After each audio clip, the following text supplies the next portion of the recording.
Assalamualaikum.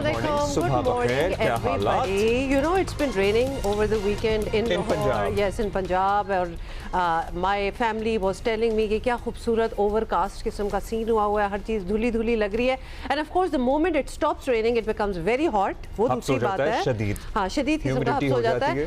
And Karachi में हमारा मौसम not bad. मैं कहूँगी पर ठीक ही रहा. मतलब कराची में तेज रफ्तार हवाएं चल रही हैं, मौसम अब्र आलूद है, गर्मी की शिद्दत में सर्टनली कमी है, लेकिन पंजाब के मुख्तलिफ अजला में बारिश हुई है. इसे मानसून की पहली बारिश भी कहा जा सकता है. पहली हो चुकी थी, ये पहली तो लिटरली 1 जुलाई को हो गई थी. मगर वो खुल के नहीं बरसे थे बादल. आपको पता है, बस कहीं बरसे थे, कहीं नहीं बरसे थे, लेकिन ये जो खुल के पहली बारिश होती है ना, ये अब हुई थी ओवर द वीकेंड या उससे पहले. सो ये है सूरत हाल, इसके बारे में हम आपको सर्टनली बताएंगे. लेकिन वर्ल्ड कप फुटबॉल 2026 की ट्रॉफी को जीतने के लिए 48 टीमों से आपको पता है ना सफर शुरू हुआ था. 4 रह गई हैं. अब 4 रह गई हैं. वो 4 कौन सी हैं? एक्चुअली 4 वो रह गई हैं जो कि हमें शुरू से लग रहा था कि यही रहेंगी, जो तगड़ी तरीन टीमें थी. तो of course Argentina being the defending champion, they are still very much there. England is there, France and Spain.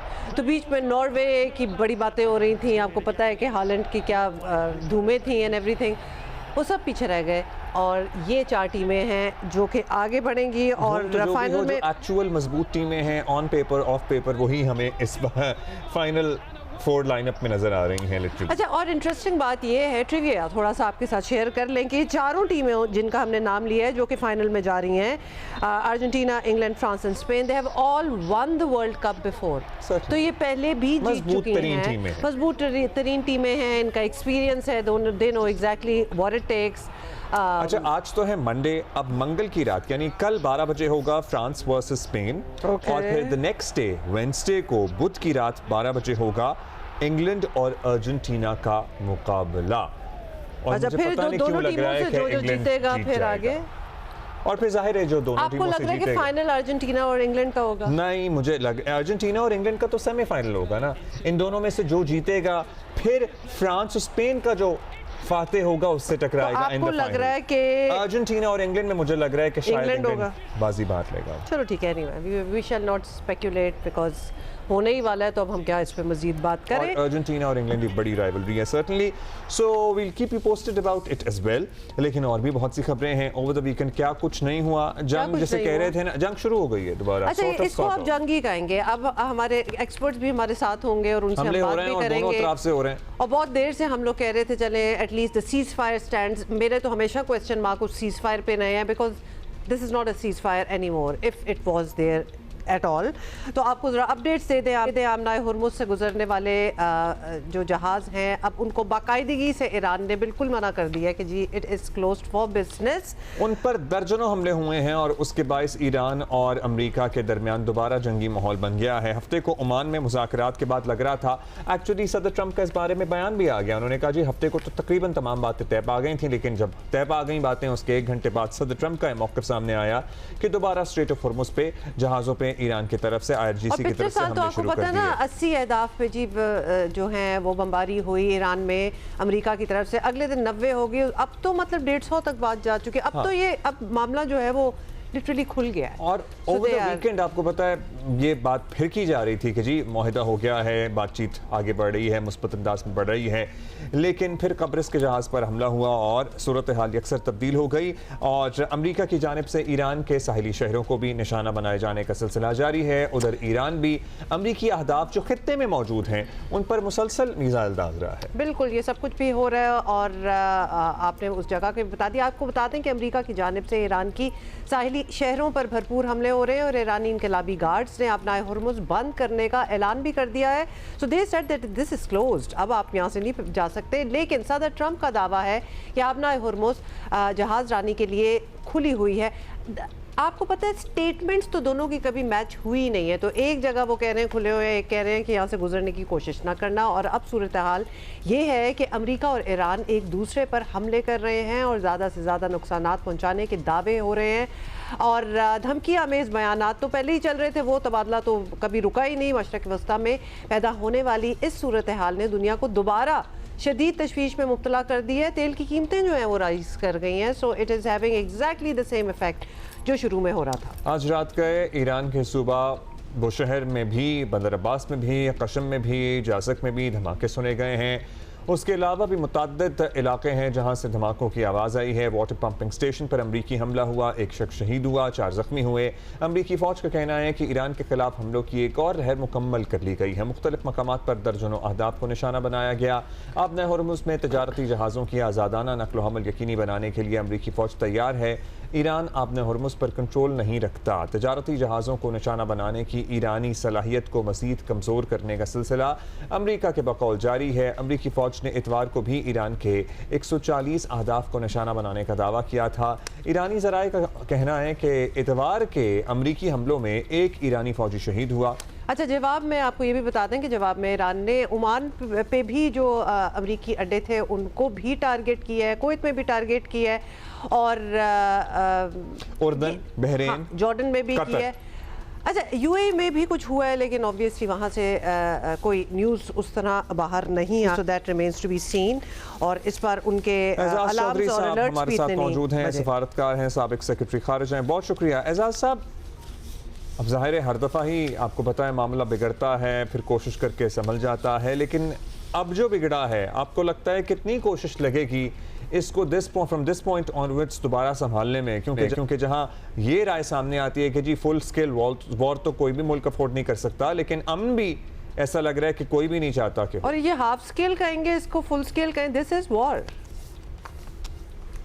जी मेरे ख्याल में इस बात पे तो पहले भी बात हुई है कि ये अब एक मुंजमद किस्म का तनाज़ा है जिसमें कभी जंग का शोला भड़केगा और कभी फिर अमन की कोशिशें होंगी।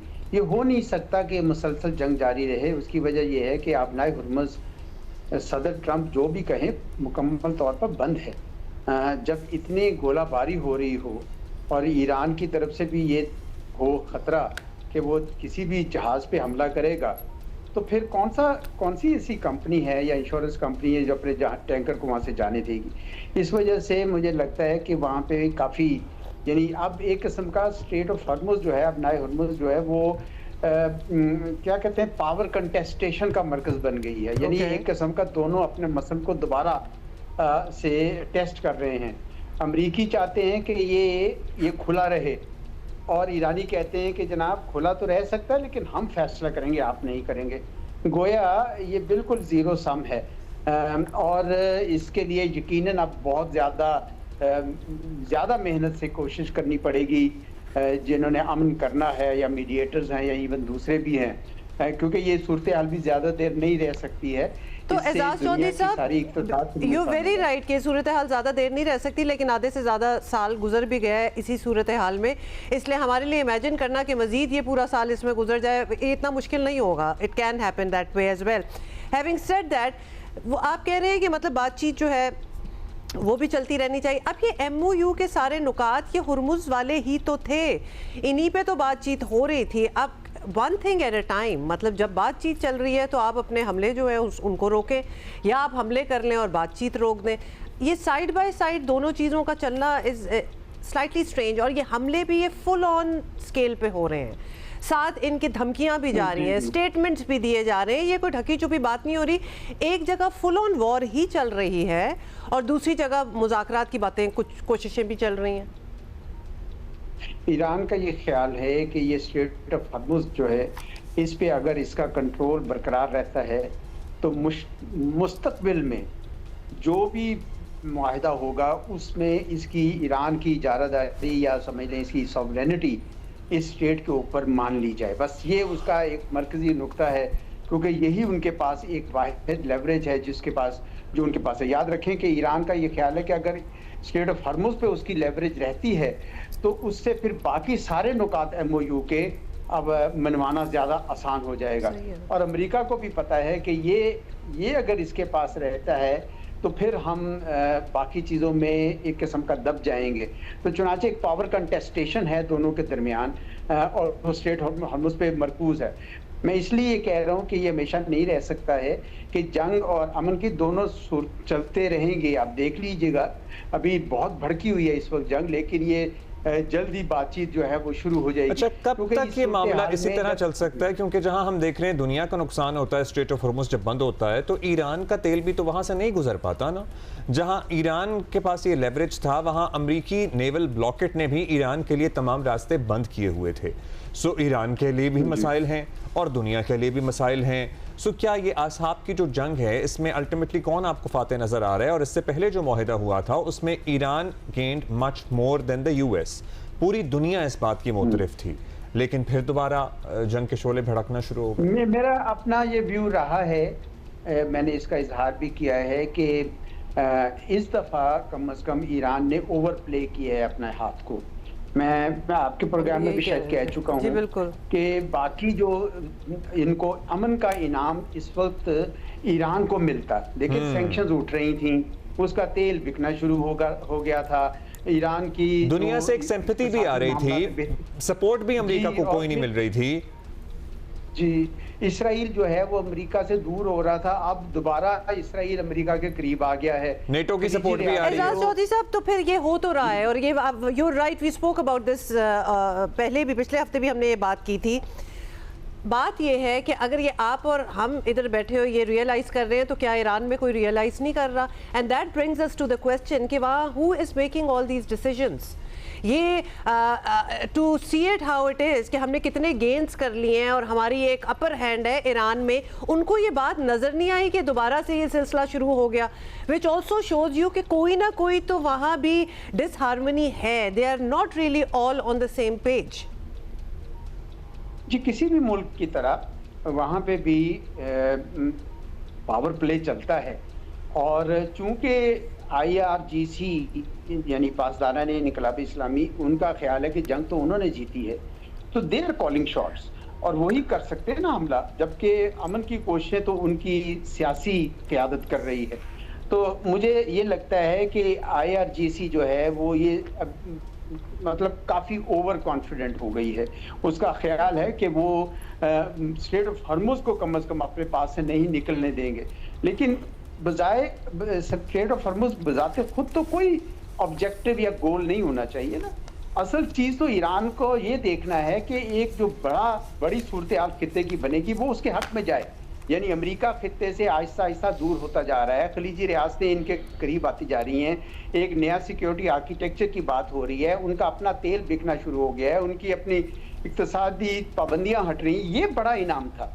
तो मैं तो पहले भी ये कई बार कह चुका हूँ, मुझे पता है मैंने कहीं एक दो जगह पे कहा तो कुछ लोगों ने बड़ा क्रिटिसाइज किया।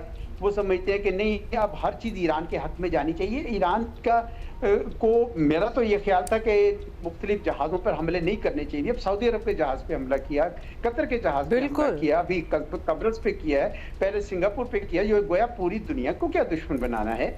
ये तो मेरे ख्याल में कोई बहुत ज़्यादा अक्लमंदी की बात नहीं है। मेरा ख्याल है कि वहाँ पे इस वक्त IRGC जो है वो कंट्रोल कर रही है। जो आपकी बात है कि कौन कर रहा है, मेरा ख्याल में वही कंट्रोल कर रहे हैं, क्योंकि पावर भी उन्हीं के हाथ में है। लेकिन सियासी क़यादत को भी इस पर अमल यानी करना पड़ता। देखें, अभी ओमान जब ये गए थे ईरान के वज़ीर ख़ारजा, वहाँ यही बात हुई थी कि दो चैनल्स हैं, एक जो ईरान के पानियों में से, एक ओमान के पानियों में से। अगर ये कह सके, पानी तो वैसे वो फ्री इंटरनेशनल वे है, और बैनुल-अक़वामी मुआहिदे को यानी उन क्लास को, United Nation conference on the law of the seas को दोनों अपनी अपनी मर्जी से इंटरप्रेट कर रहे हैं ना। जी जी, क्योंकि उसमें पैरा 5 ऑफ MOU में लिखा हुआ है कि आपने इंटरनेशनल लॉ के मुताबिक होना है। अब इंटरनेशनल लॉ में अमेरिका ने तो उन क्लास को ना साइन किया ना रेटिफाई किया है। ईरान ने साइन किया लेकिन रेटिफाई नहीं किया है। ओमान ने दोनों काम किए। तो ओमान उनको ये मशवरा दे रहा है कि दो चैनल्स हैं, एक ओमान वाला चैनल, एक ईरान वाला चैनल। आप अपने वाले चैनल पे सर्च करें, आप दूसरे वाले पे क्यों करते हैं? और ये तो, लेकिन ईरान नहीं मान रहा इस बात। इसका मतलब है कि ओवर प्ले कर रहा है अपने हाथ को। तो मैं ये समझता हूँ कि ईरान के जो हमदर्द हों उनको यही उनको मशवरा देना चाहिए कि अभी इसको जाने दें, स्टेट ऑफ हॉर्मुज़ कहीं नहीं जा रही। पैरा 5 में भी आपकी इजारादारी एक किस्म की मान ली गई है।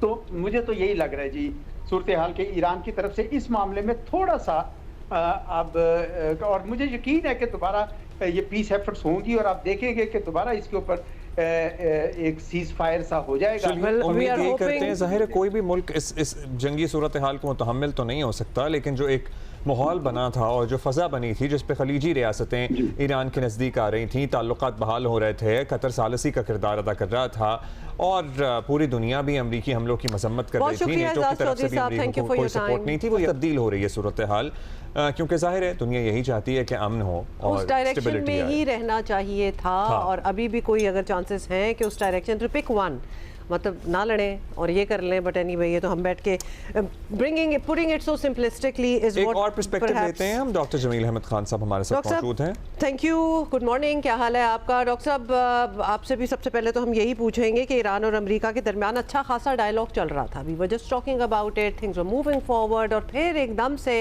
ना सिर्फ स्ट्रॉन्ग स्टेटमेंट्स एक दूसरे के अगेंस्ट आना स्टार्ट हो गई और मतलब हमले भी हो गए जो कि बिल्कुल एक टाइम पे रुक गए थे। So it seems like we are going back. तो आपको लगता है कि जंगी सूरत हाल, दिस इज प्रॉपर वॉर, इसको और क्या कहेंगे?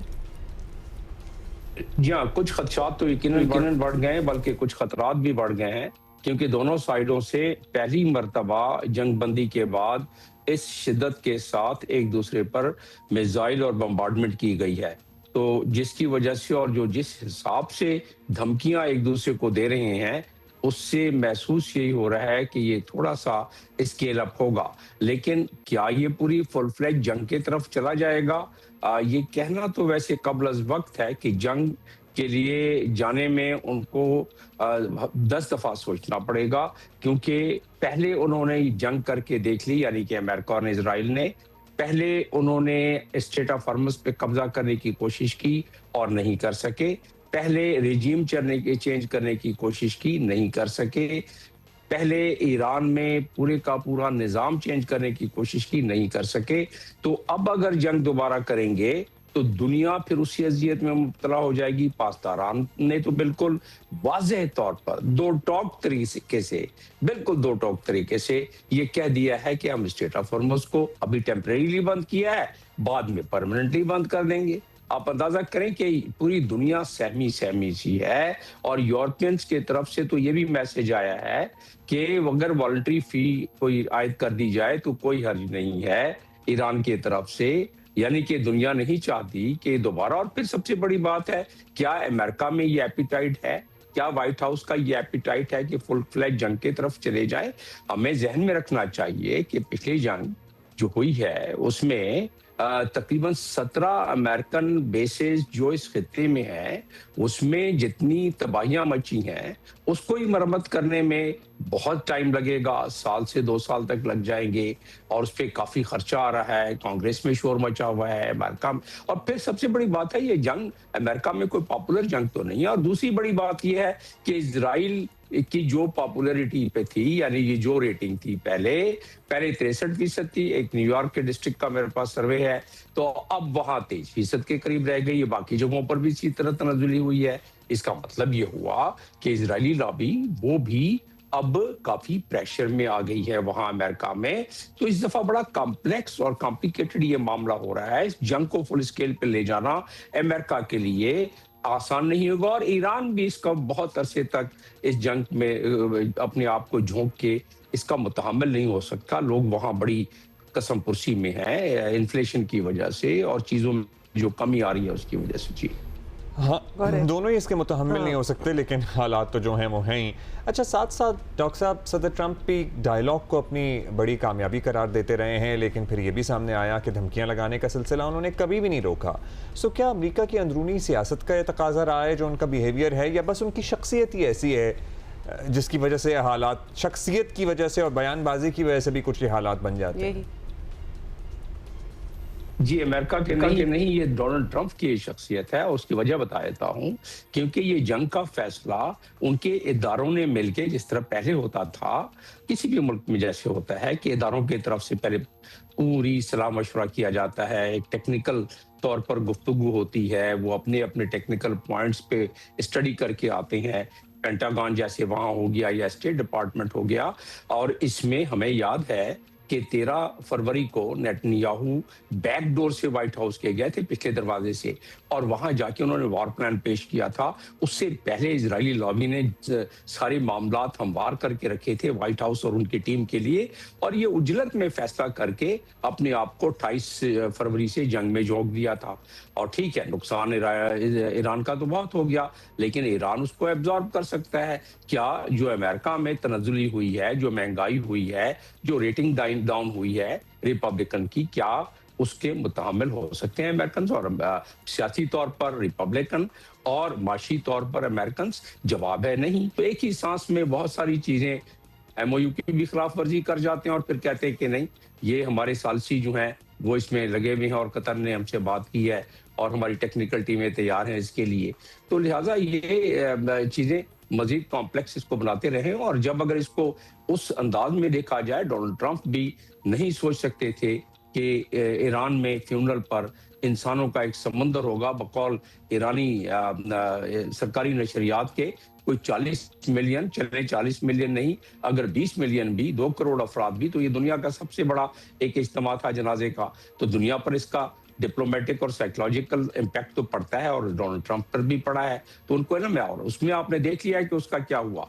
उन्होंने तो कह दिया है, सुप्रीम लीडर ने, इस मुश्तबा खमेनी साहब ने, कि ये जो हमारे शहीद हैं, मैं सिर्फ अपने वालिद की बात नहीं कर रहा, बल्कि हर शख्स जो शहीद हुआ है, और खास तौर पे स्कूल के वो बच्चे हुए हैं, ये बड़ा एक अनप्रेसिडेंटेड, ये सुनने में पहले किसी सरबराह की तरफ से, किसी इतने बड़े लीडर की तरफ से जो सारे फैसले करता है, ऐसा हुआ नहीं है।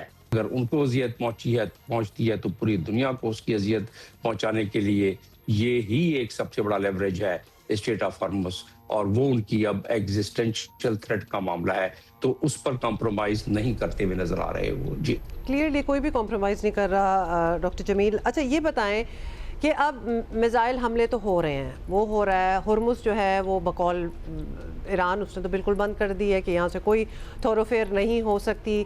मतलब this is turning into once again a global crisis. इसको आप ग्लोबल क्राइसिस ही कहेंगे। तेल की कीमतें आप देख लें कि किधर जा रही हैं, एंड देन चूंकि हमारे साथ अभी पिछले 6 महीने में हुआ है, दुनिया के साथ ही हुआ है, तो why should we have hope कि दोबारा नहीं होगा, क्योंकि ये उस तरफ ही बात जा रही है। अब बताएं, कतर और पाकिस्तान का क्या रोल रह जाता है? बहुत इन्होंने जान लगाई, बहुत कोशिशें अभी भी चल रही हैं कि कोई बात जो है आगे बढ़े। क्या और मुल्कों को भी इनको दावत देनी चाहिए या फिर इम्प्लोर करना चाहिए कि आप लोग भी इस मामले में बीच में आए, and we should all put pressure on both the countries कि अब बातचीत पे आ ही गए हो तो देन कंप्लीट दैट प्रोसेस?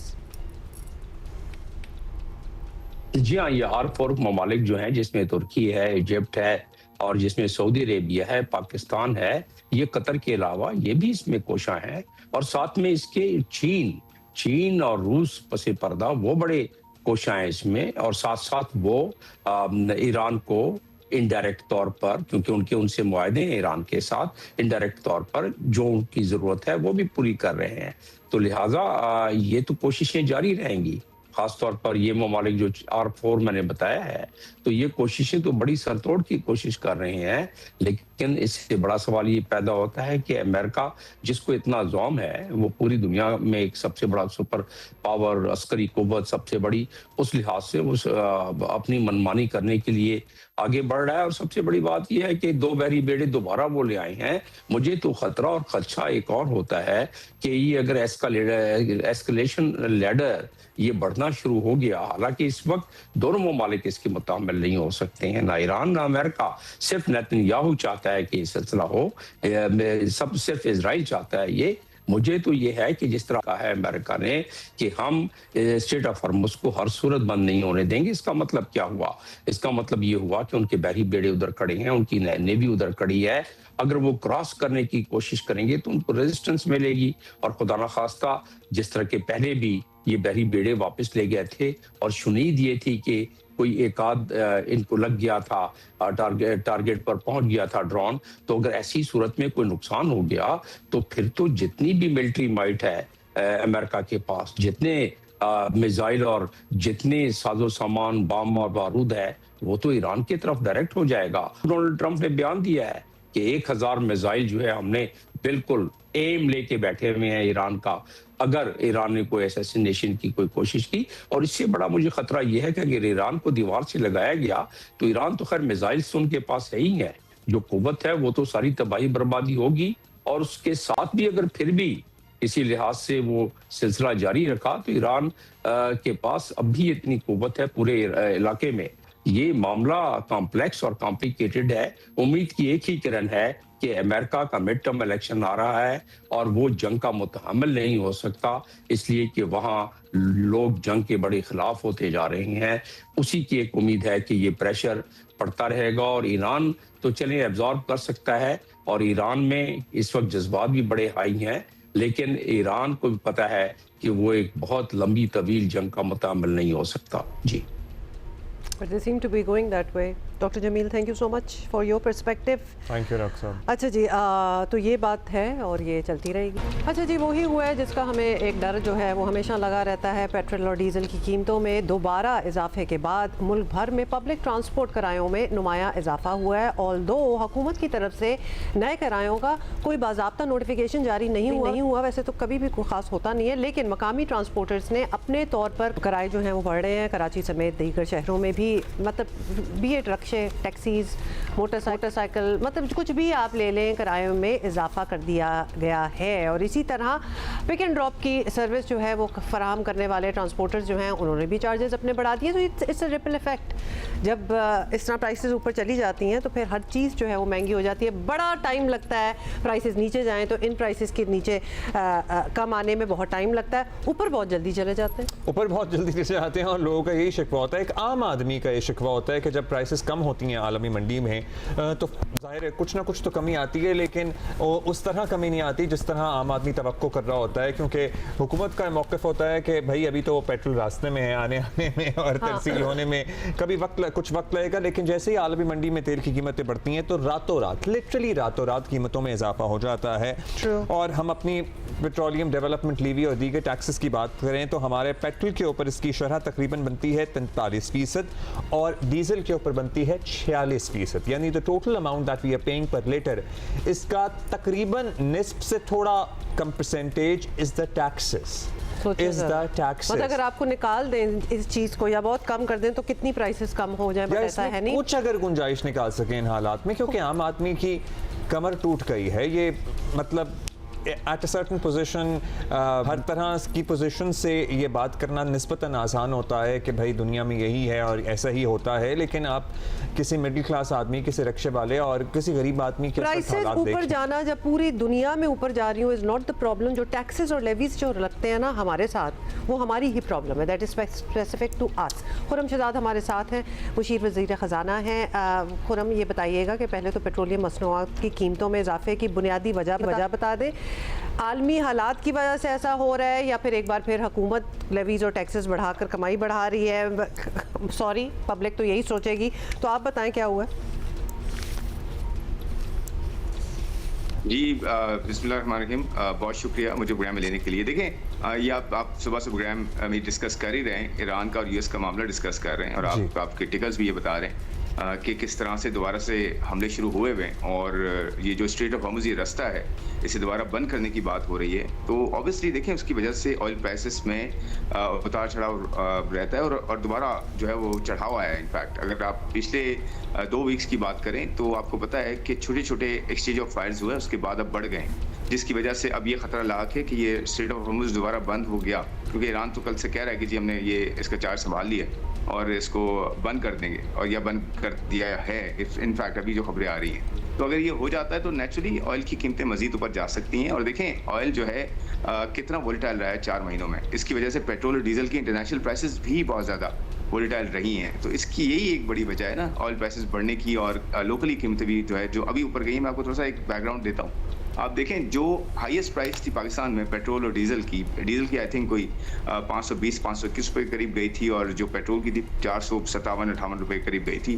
तो वहाँ से डीजल की कीमत में कमी जो की गई 211 रुपये की गई, जो कि 41% बनता है। और इसी तरह से पेट्रोल में जो कमी की गई थी वो तकरीबन कोई 161 रुपये के करीब की गई थी और 297 पे आ गया था, ये कोई 35% बनता है। और डीजल 309 रुपये पे आ गया था ये लास्ट 4 वीक्स में हुआ है डिक्लाइन जो आया है, जो कमी की गई है, उसके साथ ट्रांसपोर्ट के किराओं में सब में कमी की गई, आपने भी देखा। और इससे पहले प्राइम मिनिस्टर और जो प्रोविंशियल मिनिस्टर से सबने मिल के जो है एक सपोर्ट प्रोग्राम भी दिया था।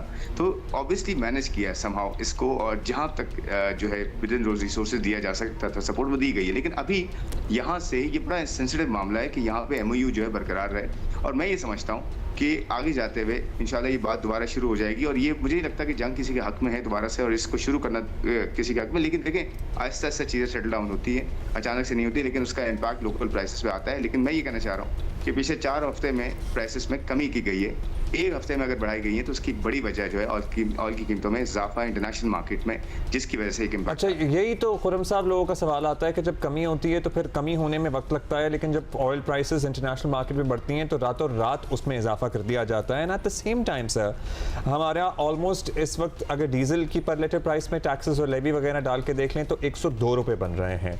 पेट्रोल में ऑलमोस्ट 93.84 रुपये बन रहे हैं। ये सिर्फ टैक्सेस और लेवीज हैं, मतलब 43 एंड 46% रिस्पेक्टिवली बनता है। इन हालात में जहां आपको पता है कि क्या हालात हैं, अवाम की बस हो गई है, सो किस तरह को रिलीफ का रास्ता निकाला जा सकता है? क्या ट्रांसपेरेंसी बढ़ाई जा सकती है? फिर गवर्नमेंट हमें कहती है कि भाई हम GST तो ले नहीं रहे, अगर हम लेवी वगैरह भी लें, या फिर अगर हम प्राइसिंग को थोड़ा ट्रांसपेरेंट बना दें और कस्टम ड्यूटी को बेस प्राइस में इंक्लूड करें तो कुछ बेहतरी आ सकती है, कोई गुंजाइश निकल सकती है।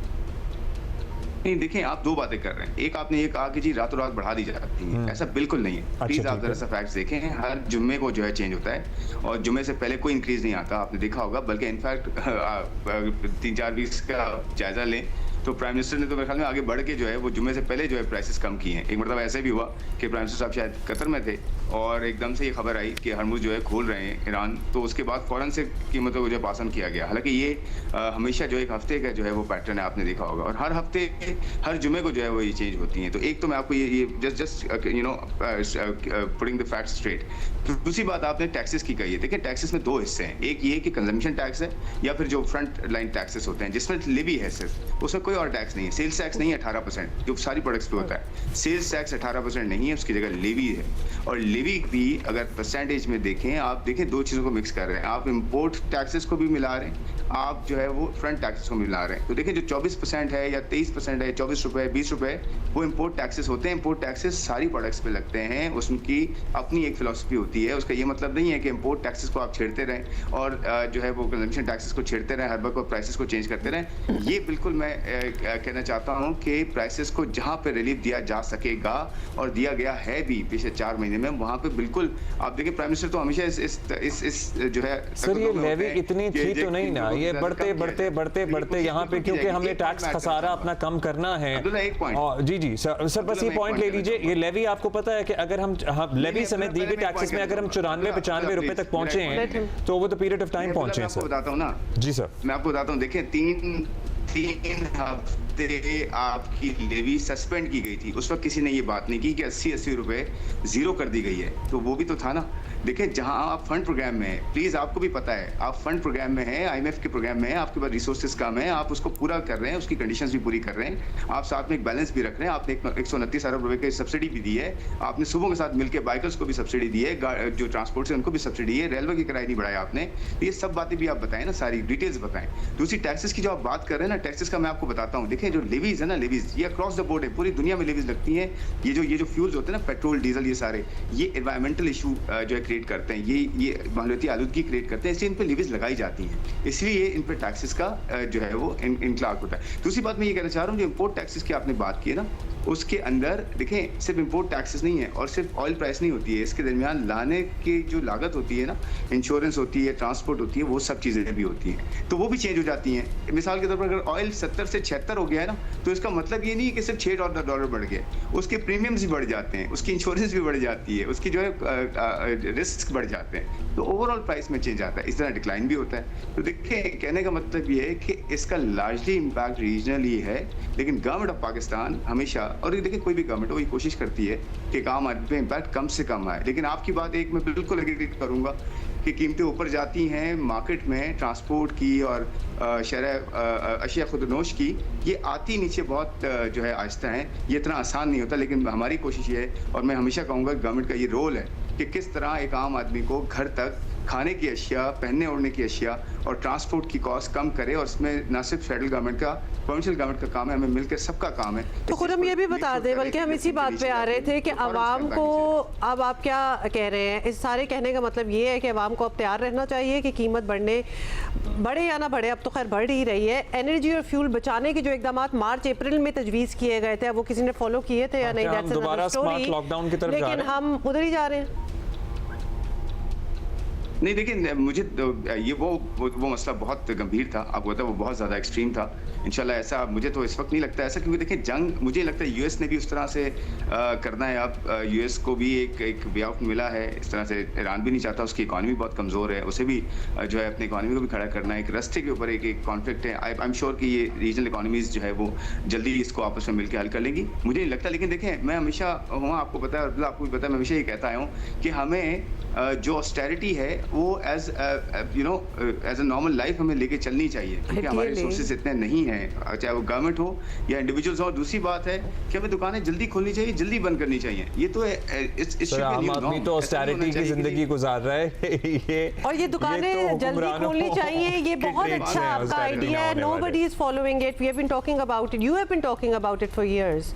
हमारा वो डिसिप्लिन नहीं है, हम वो लोग ही नहीं है, और हमारा एनवायरनमेंट भी चेंज है। By the way, we also need to take into consideration Khurram साहब कि हम कोई ठंडा मुल्क नहीं है, हम एक बहुत गर्म मुल्क हैं as compared to the rest of the world, जहां पे दिन के टाइम या दोपहर के टाइम खरीदार नहीं आता। नहीं तो ऑल द मोर रीजंस कि सुबह जरा जल्दी करके बीच में एक बहुत बड़ा टाइम बन जाओ ना, दोपहर को बंद कर दो थोड़ी देर के लिए और जरा जल्दी खोलो दुकानें। खैर दैट्स एन आइडिया। ठीक है जी, आपकी बात ठीक है, लेकिन मैं इससे भी ये कहना चाहता हूँ कि देखें, जो मार्केट्स हैं, जो इकोनॉमी को टाइम पे खोलना, टाइम पे बंद करना, और ये सूरज से फ़ायदा उठाना, अगर सूरज जल्दी निकल रहा है गर्मियों में तो आप 1 घंटा जो हम पहले करते थे भी, और उसका जो है कि एक असर भी होता था, आई थिंक उसको हमें फॉलो करना चाहिए। और देखें, अपने एंड पे हमें कंजम्पशन को जो है थोड़ा सा कंट्रोल करना चाहिए। अगर हम देखते हैं कहीं बिजली बहुत ज़्यादा खर्च हो रही है, कहीं फ्यूल हम बचा सकते हैं, देखें हमारी हम एज अ कॉम जो है, हम सबकी जिम्मेदारी ये है कि हम अपने आप को भी जो है डिसिप्लिन करें। गवर्नमेंट अपना काम करती रहे, वो जहाँ नहीं करती उसे बिल्कुल क्रिटिसाइज करना चाहिए, उसे बिल्कुल बताना चाहिए कि जी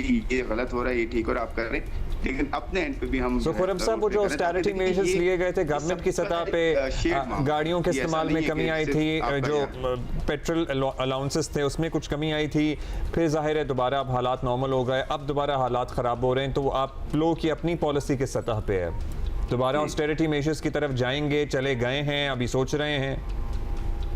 देखें, अच्छी बात यह है, बहुत अच्छा सवाल किया अब्दुल्ला, आपने बहुत अच्छा सवाल किया। देखें, अच्छी बात यह है कि हम एक मॉडल रन कर चुके हैं, और हमारी एक फाइनेंस मिनिस्टर के लेवल पे भी और प्राइम मिनिस्टर के लेवल पे एक नेशनल कोऑर्डिनेशन काउंसिल बनी भी है ऑलरेडी, और वो अपना काम कर रही है, और स्ट्रेटेजिक रिजर्व बनाने पे भी काम शुरू हुआ है ऑलरेडी, और इसी तरह से फंड भी जो है क्रिएट करने पे काम हुआ है। तो ये सारे काम ना, अच्छी बात ये है कि हम पहले कर चुके हैं, इम्प्लीमेंट कर चुके हैं, सब्सिडीज भी जहाँ से दे सकते थे वहाँ दे चुके हैं। तो वो एक मॉडल, जब पूरा जैसे कोविड का मॉडल एक हमारे पास टेम्पलेट मौजूद था, उसकी बेसिस पे जो है इसको भी रन किया गया, अब ये मॉडल भी हमारे पास आ गया। तो आई थिंक हम इतना ज़्यादा इंशाल्लाह मुझे लगता है कि इम्प्लीमेंट जल्दी कर सकेंगे, और इतने इम्पैक्ट्स नहीं होंगे जितना फर्स्ट राउंड इम्पैक्ट्स हम पहले देख चुके हैं। तो आई एम श्योर कि हमारे पास वो मॉडल ज़रूर हैं, हमारे पास वो सारा सिस्टम ज़रूर आ गए हैं, लेकिन फिर मैं ये कहूँगा कि हमें एज अ कॉम ये सबको मिल के हमें करना है। जब ये जिस तरह की हमने पहले किया 3 महीनों में, इस तरह सबने मिल के जो है कैपेसिटी जो है क्रिएट करनी, इस तरह की जहाँ पे हम इसको हैंडल कर सकें, तैयार रहें हम मुश्किल हालात के लिए। ये जंग की मैं बात कर रहा हूँ कि अगर बहुत ज़्यादा इम्पैक्ट आता है, ऑयल और गैस की फिर ऊपर जाती है, तो उसके लिए हम तैयार हैं,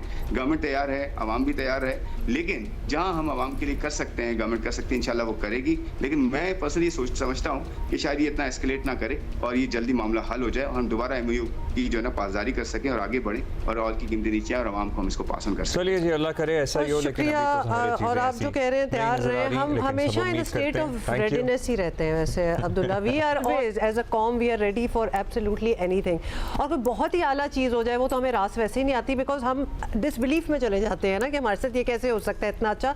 सो we are always ready, but that's not always fair though. थोड़ा सा मतलब रिलीफ और ईज मिलना चाहिए। आवाम क्यों हमेशा ऑन देयर टोज ही रहे कि कुछ भी हो सकता है। पेट्रोल प्राइसेस जाहिर है बहुत ही बराह रास्त इम्पैक्ट होता है आवाम के हालात पे इसका हर चीज़ आपकी मुतासर होना शुरू हो जाती है, इंक्लूडिंग द फूड प्राइसेस, अशाए खुरोनोश, ट्रांसपोर्ट के किराए, एट्सेट्रा एट्सेट्रा। और गरीब आदमी बड़ा मुश्किल में। हाँ, दैट इज राइट। अच्छा जी, अभी आगे बढ़ेंगे। एक इशू जो बड़ा तवज्जो तलब है कराची का वलीका अस्पताल है। यहाँ डॉक्टरों की मुबैना गफलत से मजीद 2 बच्चियाँ HIV का शिकार हो गई हैं, और ये वो केसेस हैं जहां माँ बाप के टेस्ट किए जाते हैं तो माँ बाप HIV नेगेटिव आते हैं, लेकिन बच्चे कैसे HIV तो पॉजिटिव ये सवाल उठता है ना क्या हो क्या रहा है। और इनमें से एक बच्ची वो है जिसके 2 भाई पहले ही इस मर्ज में मुब्तला हो चुके हैं, और ज़िया कॉलोनी की एक रिहायशी फैमिली पर तो जैसे क़यामत ही टूट पड़ी हो, क्योंकि अब तीसरी बेटी जो है, तीसरा बच्चा बेसिकली वो भी HIV पॉजिटिव हो गया। अब उनके 2 बच्चों में एक माह पहले HIV की तस्दीक हुई थी, और अब उनकी बेटी भी HIV पॉजिटिव हो गई है, और तीनों बच्चों का वलीका अस्पताल में इलाज होता रहा है। और HIV से मुतासरा 3 साला दूसरी बच्ची का ताल्लुक कराची के इलाके मेट्रोविल से। अच्छा, और बच्ची के वालिदैन का कहना है कि उनकी बेटी का इलाज भी वलीका अस्पताल में हुआ। सोचिए, एक तंदुरुस्त बच्चा जो अल्लाह ताला ने आपको दिया है, वो अस्पताल भी ठीक होने जाए, अस्पताल ठीक होने जाए और एक जानलेवा मरज लेकर साथ आ जाए। मतलब आप उन माँ बाप की आयरनी का अंदाजा लगा सकते हैं, इस पे किसी की माफी हो सकती है। ट्रेजेडी है कि मतलब आप जुकाम खांसी के लिए बच्चे को लेके जाएं और एक उम्र भर का एक मर्ज जो है उसको लगा के वापस लेके आए। अस्पताल मुझे इसीलिए ज़रा ख़तरनाक लगते हैं, लेकिन वलीका अस्पताल का तो एक और ही लेवल हो चुका है। मजबूरी तौर पर आपको बता दें, वलीका अस्पताल में HIV से मुतासरा बच्चों की तादाद जो है ना वो अब 80 हो गई है।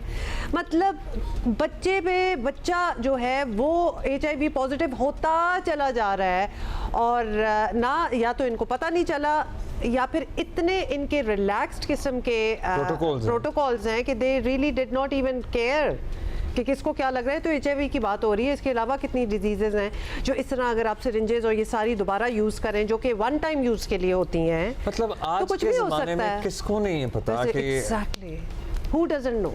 मगर आप साहिब औलाद अगर हैं और अगर नहीं भी, मतलब आप जस्ट थिंक अबाउट इट कि you are taking your child as a healthy individual and bringing back that child with HIV। वैसे थोड़ा सा आई एम सॉरी, जैसी आपने साहिब औलाद वाली जो लाइन है ना वो यूज़ की, जब आप इस काबिल हो गए हैं कि आपका औलाद आपकी हो रही है तो कुछ प्रोटोकॉल्स और कुछ ये चीज़ों का आपको भी पता होना चाहिए कि उन बच्चे को आंखें बंद करके तो अगले को ना दे दो, तो खुद भी तो देखेंगे क्या हो रहा है।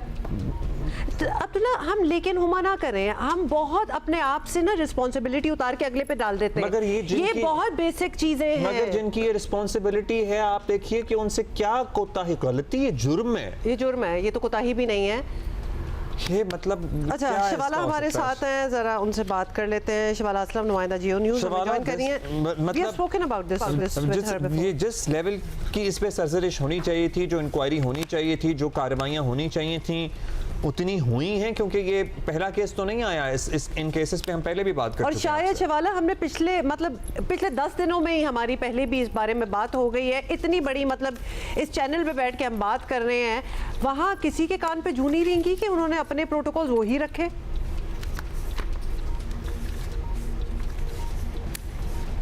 अच्छा, हमारे देखें एक बार फिर वलीका अस्पताल से लिंक जो 2 बच्चे हैं उनमें HIV की तशख़ीस हुई है, और दोनों बच्चों की कुछ हिस्ट्री इस तरह की है कि उनमें एक बच्ची जो 9 साल की है, उसके जो 2 भाई हैं उनको भी पहले HIV तशख़ीस हो चुकी है। वलीका अस्पताल में उनका इलाज हुआ था, और ये तकरीबन कोई 1 साल पहले की बात है। यानी उसके बाद ये बच्ची जो है उसको चेस्ट इन्फेक्शन था, तो उसको भी वलीका अस्पताल में एडमिट करवाया था, एक बीमारी, मामूली बीमारी की तरह। और उसके बाद फिर वहाँ पर जब वो एडमिट रही तो उसके बाद जब वो घर गई हैं तो उनकी जो हालत है वो मज़ीद बिगड़ती रही वीक्स में, मंथ्स में। और फिर जब उनका टेस्ट करवाया तो उनका भी जो HIV वो पॉजिटिव आया। और जो दूसरी बच्ची है उनका भी यही हिस्ट्री है कि वो पहले यहाँ पर इलाज के लिए आई थी और एडमिट भी थी, और उसके बाद अब उनमें HIV की तशख़ीस भी हुई है। तो ये एक ऑब्वियसली एक अलार्मिंग सी बात है, क्योंकि पिछले साल से ये सब चीज़ें चल रही हैं। यानी 2025 से अगर हम बात करें तो नवंबर से ऑनवर्ड्स इतने केसेस हम ये देख रहे हैं कि वलीका अस्पताल से HIV के जो पॉजिटिव आ रहे हैं बच्चों में, और जब उनके वालिदैन को उनका टेस्ट किया जा रहा है तो उन पे ये बच्चे आ रहे हैं। अच्छा, जो वलीका अस्पताल में ये वायरस बच्चों पे कैसे लग रहा है? ये क्या अस्पताल का कोई मौक़िफ़ सामने आया? कोई अस्पताल के डायरेक्टर को बीच में कोई मिनिस्ट्री ऑफ हेल्थ का कोई मौक़िफ़ सामने आया? हुकूमत सिंध का कोई मौक़िफ़ सामने आया? How is this all happening and what steps have been taken so far?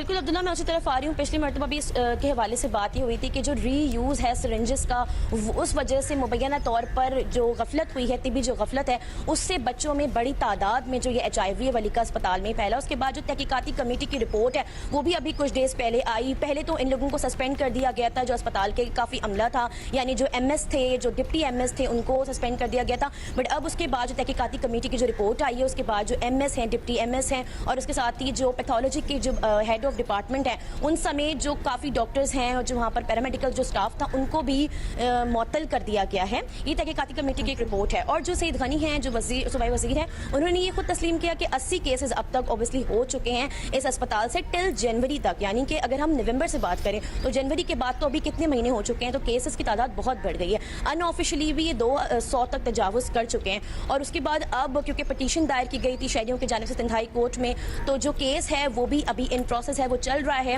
Court में। और 20 जुलाई को हेयरिंग भी है, उसमें ये देखा जाएगा मुबैना तौर पर ऐसी क्या गफलत हुई है, और उसमें ये बताया जाएगा कि क्योंकि जो लोग इसमें शामिल हैं उन सबको इस मतलब केस ये में कोर्ट लिया केस गया तक है बात कि ऐसी पहुंचने क्या की जरूरत थी, या गफलत फिर थी, हमले की जो गफलत जो थी, और क्या अथॉरिटीज गफलत हैं, हुई है, हमें यहाँ बैठे पता है कि क्या गफलत हुई है। अथॉरिटीज जो हैं, ये this is alarming, this is not a small thing शबाला। हमें ये जरा हम ये गेज करने में जरा हमें डिफिकल्टी हो रही है कि एक अस्पताल से बच्चों को HIV हुए चला जा रहा है, और this it seems like it has been taken lightly, बहुत लाइटली लिया गया है। शबाला, साथ ये भी बताएं कि बच्चों के जो पेरेंट्स हैं, उनके गार्डियंस हैं, जो उनको अस्पताल लेके जाते हैं, क्या उनमें से किसी ने कहा कि हमने प्रोटेस्ट किया? हम ये भी जानने की कोशिश कर रहे हैं कि ये पेरेंट्स जो हैं ये क्या अपने मतलब बच्चों को जाके वहाँ छोड़ देते हैं, या फिर अपनी नज़र रखते हैं कि उन बच्चों का इलाज क्या हो रहा है, कि कुछ खुद भी बोलें? देखिए हुमा, ज़्यादातर जब वालिदैन वहाँ पर अपने बच्चों को लेके जाते हैं वो लेबर से ताल्लुक रखते हैं, बहुत छोटे तबके से। और दूसरी बात ये कि जब वो अपने बच्चों को उस अस्पताल में लेके जाते हैं, वलीका अस्पताल में, मैं खुद भी वलीका अस्पताल में विजिट मैंने किया है, इन्फेक्शन प्रिवेंशन जो कंट्रोल है वहाँ पर IPC यानी उसके कोई प्रोटोकॉल्स फॉलो नहीं किए जा रहे होते हैं। यानी कि अब तो थोड़ा बहुत, क्योंकि ऑब्वियसली इंतजामिया जो है, एडमिनिस्ट्रेशन जो है वो थोड़ी बहुत चेंज हुई है, तो उसकी वजह से हम ये देख रहे हैं कि कुछ चीज़ें मैनेज हो रही हैं। लेकिन अभी भी अगर मैं आपको बताऊँ तो रिसेंट जब हमने वलीका अस्पताल का विजिट किया था तो जो बच्चे वहाँ पर ऑलरेडी एडमिट हैं उनकी भी तबीयत काफ़ी ख़राब हो रही थी, तो वहाँ से उनको मुंतकिल किया जा रहा था निजी अस्पताल। जो वालिदैन हैं, एक वालिद ने जब मुझसे बात की तो उनका ये कहना था कि हमारे सामने सिरिंज को रीयूज़ किया जा रहा था, लेकिन हमें अवेयरनेस ही नहीं थी। अगर हमें पता होता तो हम उसी टाइम ये चीज़ रोक देते, हमें तो पता ही नहीं था कि ये इस तरीके से हमारे बच्चों में बड़ी तादाद में HIV फैल जाएगा और ये भी कुछ होता है। यानी अवेयरनेस की भी एक बहुत कमी है, माँ बाप को पता ही नहीं होता, वो तो ये ट्रस्ट करके जाते हैं कि अस्पताल है तो वो जो भी कर रहे हैं वो बिल्कुल ठीक कर रहे हैं। यानी वो अपने बच्चे को ठीक कराने के लिए अस्पताल में जाते हैं और वहाँ से वो एक नई बीमारी लेके घर में आ जाता है, और इस तरीके से फिर एक एक घर के हम ये देख रहे हैं कि 3-3, 4-4 बच्चे जो हैं वो HIV उनमें पॉजिटिव आ रहा है। तो अब लेट्स से कि जो ये कोर्ट हेयरिंग है 20 जुलाई को, उसमें देखा जाएगा कि ये क्या गफलत है। और जो MS है, मैंने जब उनसे बात की, अभी वो रिसेंट जो MS एडमिनिस्ट्रेशन जो वहाँ पर मौजूद है, उनका ये कहना है कि अब वलीका अस्पताल में जितने भी बच्चे आ रहे हैं उन सब का जो HIV है यानी जो टेस्ट है वो लाजमी करवाया जा रहा है, बेहतर वो कहीं से भी आ रहा हो, लेकिन जो उसकी स्क्रीनिंग है वो हो रही है। सिंध हेल्थ केयर कमीशन जिसका ये काम है कि वो मेल प्रैक्टिसेस देखें कि अस्पताल में क्या हो रही है, जब हमने उनसे बात की तो वे कहते हैं कि ये तो एक एपिडेमिक सी सूरत हाल है, और ये तो आप जितनी स्क्रीनिंग करेंगे बच्चों में उतना आपको नजर आएगा, लोगों में आपको नजर आएगा HIV। तो यानी कि उनकी thank you, we got all the information. और जहां की इस अस्पताल की तहकीकात हो रही है, मतलब कोर्ट तक शवाला ने हमें बताया कि बात पहुंची हुई है, उस दौरान तक अस्पताल को अगर बंद कर दिया जाए तो इसमें कोई बुराई नहीं है। 80 बच्चा जो है नोन इस वक्त जो है वो मुतासर हुआ है, HIV पॉजिटिव हुआ है। अब कितने मजीद और हुए हैं उसका हमें पता नहीं है, could be a big number. और ये एक ट्रेजेडी है, ये एक ट्रेजेडी है कि किसी की नज़रों के सामने रीयूज हो रही हो सिरिंज, और उसको वो शऊर ना हो आजकल की दुनिया में कि छोड़ दो खाना, हर चीज़ छोड़ दो, सिरिंज दोबारा यूज़ होना इट्स अ क्राइम ऑलमोस्ट। मतलब वो तो आपकी जान भी गई, इट इज़ अ क्राइम, और आपकी जान भी गई और कुछ भी ना हो एंड में इसके बाद, फिर भी ये गलत है। And just to think, I am sorry कि वो लेवल ऑफ थॉट के पता ही ना हो कि जी सामने यूज़ हो रही है और हमें नहीं पता कि हमें but you know serious steps should be taken, and एक मेजर इंक्वायरी होनी चाहिए कि यहाँ क्या हुआ है। This while you close down the hospital. अच्छा, मुल्क में आपको पता है ना कि मॉनसून बारिशों का सिलसिला जारी है।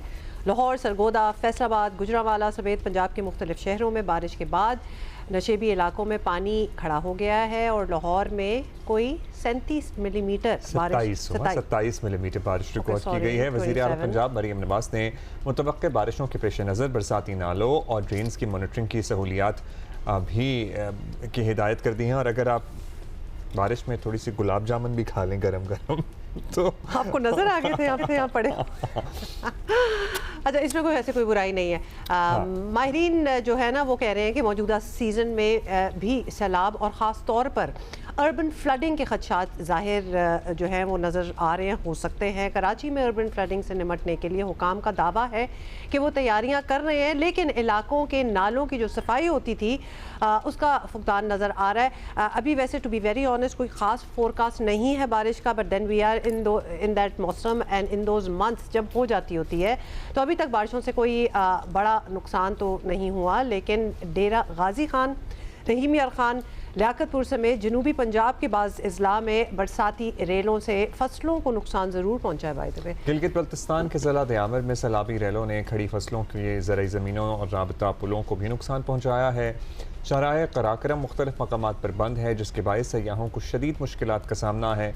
माहिरीन बता रहे हैं कि मुमकिन तेज़ बारिशों से आने वाले दिनों में सैलाब और बारिशों से निपटना इंतजामिया के लिए बड़ा चैलेंज बन सकता है। NDMA ने अपने ताज़ा अलर्ट में शहरियों को मुमकिन तेज़ बारिशों के दौरान एहतियात बरतने की हिदायत की है। अच्छा, यहाँ पे हुकूमती इक़दाम की बात तो हम करते ही हैं, लेकिन हम पर्सनल इंडिविजुअल सतह पे आपने जो एहतियात करनी है, प्लीज़ उस सिलसिले में आप चीज़ें मलूज़े खातिर रखें। एक तो अगर आपके घर की छत वगैरह टपकती है, कुछ है ऐसा, उसकी मरम्मत कराएं, उसकी मरम्मत कराएं। फिर गैर ज़रूरी सफ़र से इज्तनाब करें। फिर सैर व तफरी के लिए अगर जा रहे हैं, क्योंकि अभी भी बच्चों की छुट्टियाँ चल रही हैं, सो जस्ट डबल चेक कि आपने कहाँ जाना है, कहाँ नहीं जाना है, किस सवारी में जाना है, क्या नहीं करना है, और जाके आपने कहाँ टिकटॉक नहीं बनाना है। अब ये लिटरली कोई बताए आपको तो आपको समझ आएगी, ये तो समझ आई जाएगी। दूसरा, जब हम इसी फोरम पे बैठे हुए किसी की छत गिर गई तो कहीं ये रेला आ गया, सैलाब हो गया, कोई डूब गया, बातें करते हैं, तो आपको थोड़ा सा कॉन्शियस हो जाना चाहिए और अपने इर्द गिर्द अपनी इन्वायरमेंट देखनी चाहिए। छत टपकने वाली बात जो है, अगर खबर ही किसी के बारे में सुन ले तो अपनी छतों को भी देखें और फिर उसकी मुरम्मत कराएं, because it really can happen to anybody. तो ये हम आपको वैसे तो याद कराते रहेंगे, बट ये कुछ चीज़ें खुद को भी वैसे भी पता होनी चाहिए। अच्छा जी, अब आपको ये भी बता दें कि सयाहों को खास तौर पे उनके लिए वार्निंग, अब्दुल्ला दो वार्निंग, गैर ज़रूरी सफ़र से गुरेज करें भाई, एहतियात का मशवरा है। दूसरी जानिब महकमा मौसमियात ने आज़ाद कश्मीर, गिलगित बल्तिस्तान, पख्तूनख्वा, पंजाब के मुख्तलिफ इलाकों में तेज़ हवाओं, गरज चमक के साथ मूसलाधार बारिश की प्रोजेक्शन है। सैलाबी सूरत हाल के नुकसानात को कम से कम करने के लिए हर मुमकिन हद तक इक़दामात ज़रूरी हैं और कलेक्टिव इक़दामात होने चाहिए, शहरियों की सतह से भी, ज़िला इंतज़ामिया की सतह से भी और हुकूमती सतह से तो सर्टनली। जैसे कि केस इन पॉइंट एक एग्जांपल आपको दे देते हैं, आपने भी पढ़ा होगा, एक अलर्ट जो था वो जारी हुआ था कि पहाड़ी इलाकों में ख़ास तौर पे आफ्टर 14 जुलाई ज़रा गुरेज करें ट्रैवल करने से, बिकॉज बारिशों का, और आपको पता है फिर वहाँ लैंड स्लाइडिंग होती है, रॉक्स गिरते हैं, सड़कें बंद हो जाती हैं, सड़कें टूट जाती हैं, लोग स्ट्रैंडेड हो जाते हैं, सॉरी टू से बात भी हो जाती है, मतलब बहुत कुछ हो जाता है। तो अगर आपको ये अलर्ट मिल ही गया है, या फिर आपको ट्रैवल करने से पहले खुद ढूंढना चाहिए कि is it safe to travel to those areas right now, ये सारी चीज़ें अगर इन्फॉर्मेशन आपके सामने हो तो don't travel, cancel your plans, delay your plans. ओहो कुछ नहीं होता, कुछ ये एटीट्यूड खत्म करना पड़ेगा, फिर नुकसानात की वजह बनता है ये वाला एटीट्यूड। अच्छा, आपको जरा लेके चलते हैं, अब आपको खुद ही से जाके दिखा देते हैं पे बारिश के बायस क्या सूरत हाल बनी है, कौन कौन से इलाके मुतासिर हुए हैं, बड़ी मुश्किलात फ्लैश फ्लड्स आते हैं। हाँ, मोहम्मद अली हमें बता रहे हैं। एक्चुअली ज़िला दयामर मौसमियाती तब्दीलियों की जद में है। मुख्तलिफ वादियों, वादी दारेल, नियार, ठोर, गोराबाद, खिनर, बुतोगा, बाबूसर, तांगीर शामिल है। गुज़श्ता दिनों सैलाब ने तबाही मचा दी। सैलाबी रेलों ने राब्ता सड़कें, पंच चक्कियाँ, वाटर चैनल, दरख्त, बागात और मकानात और राब्ता पुल तबाह हो चुके हैं। क्लाउड बरस के असरात नुमायां नज़र आते हैं। फल, फ्रूट और फसलों के पैदावार मुतासिर हो रही है। सैलाबी रेलों की वजह से जंगलात शदीद मुतासिर हो रही हैं। मुकामी आबादी शदीद मुश्किलात से दो चार हो चुकी है। लोगों में सख्त बेचैनी पाई जाती है। सैलाब से मुतासरा वादी के लोगों ने हुकूमत से मुतालबा किया है मुतासरा वादियों में रिलीफ ऑपरेशन हंगामी बुनियादों पर शुरू किया जाए। मौसमियाती तब्दीलियों से बचाव के लिए जदीद वार्निंग सिस्टम और माहौलियाती तब्दीलियों पर खसूसी तवज्जो दी जाए। यानी क्लाउड बर्स्ट वो तो हम भूल ही गए थे, फिनोमेना जो कि बहुत ज़्यादा होना स्टार्ट हो गया है आजकल। मतलब वहाँ से क्लाउड बर्स्ट हुआ, फिर नीचे ज़मीन के जो हालात बने, ये people should now you know. अच्छा, अभी हम शक्कर पंजाब के मुख्तलिफ अजला की बात करेंगे। शकरगढ़ जाएंगे, मंजूर हुसैन है हमारे साथ।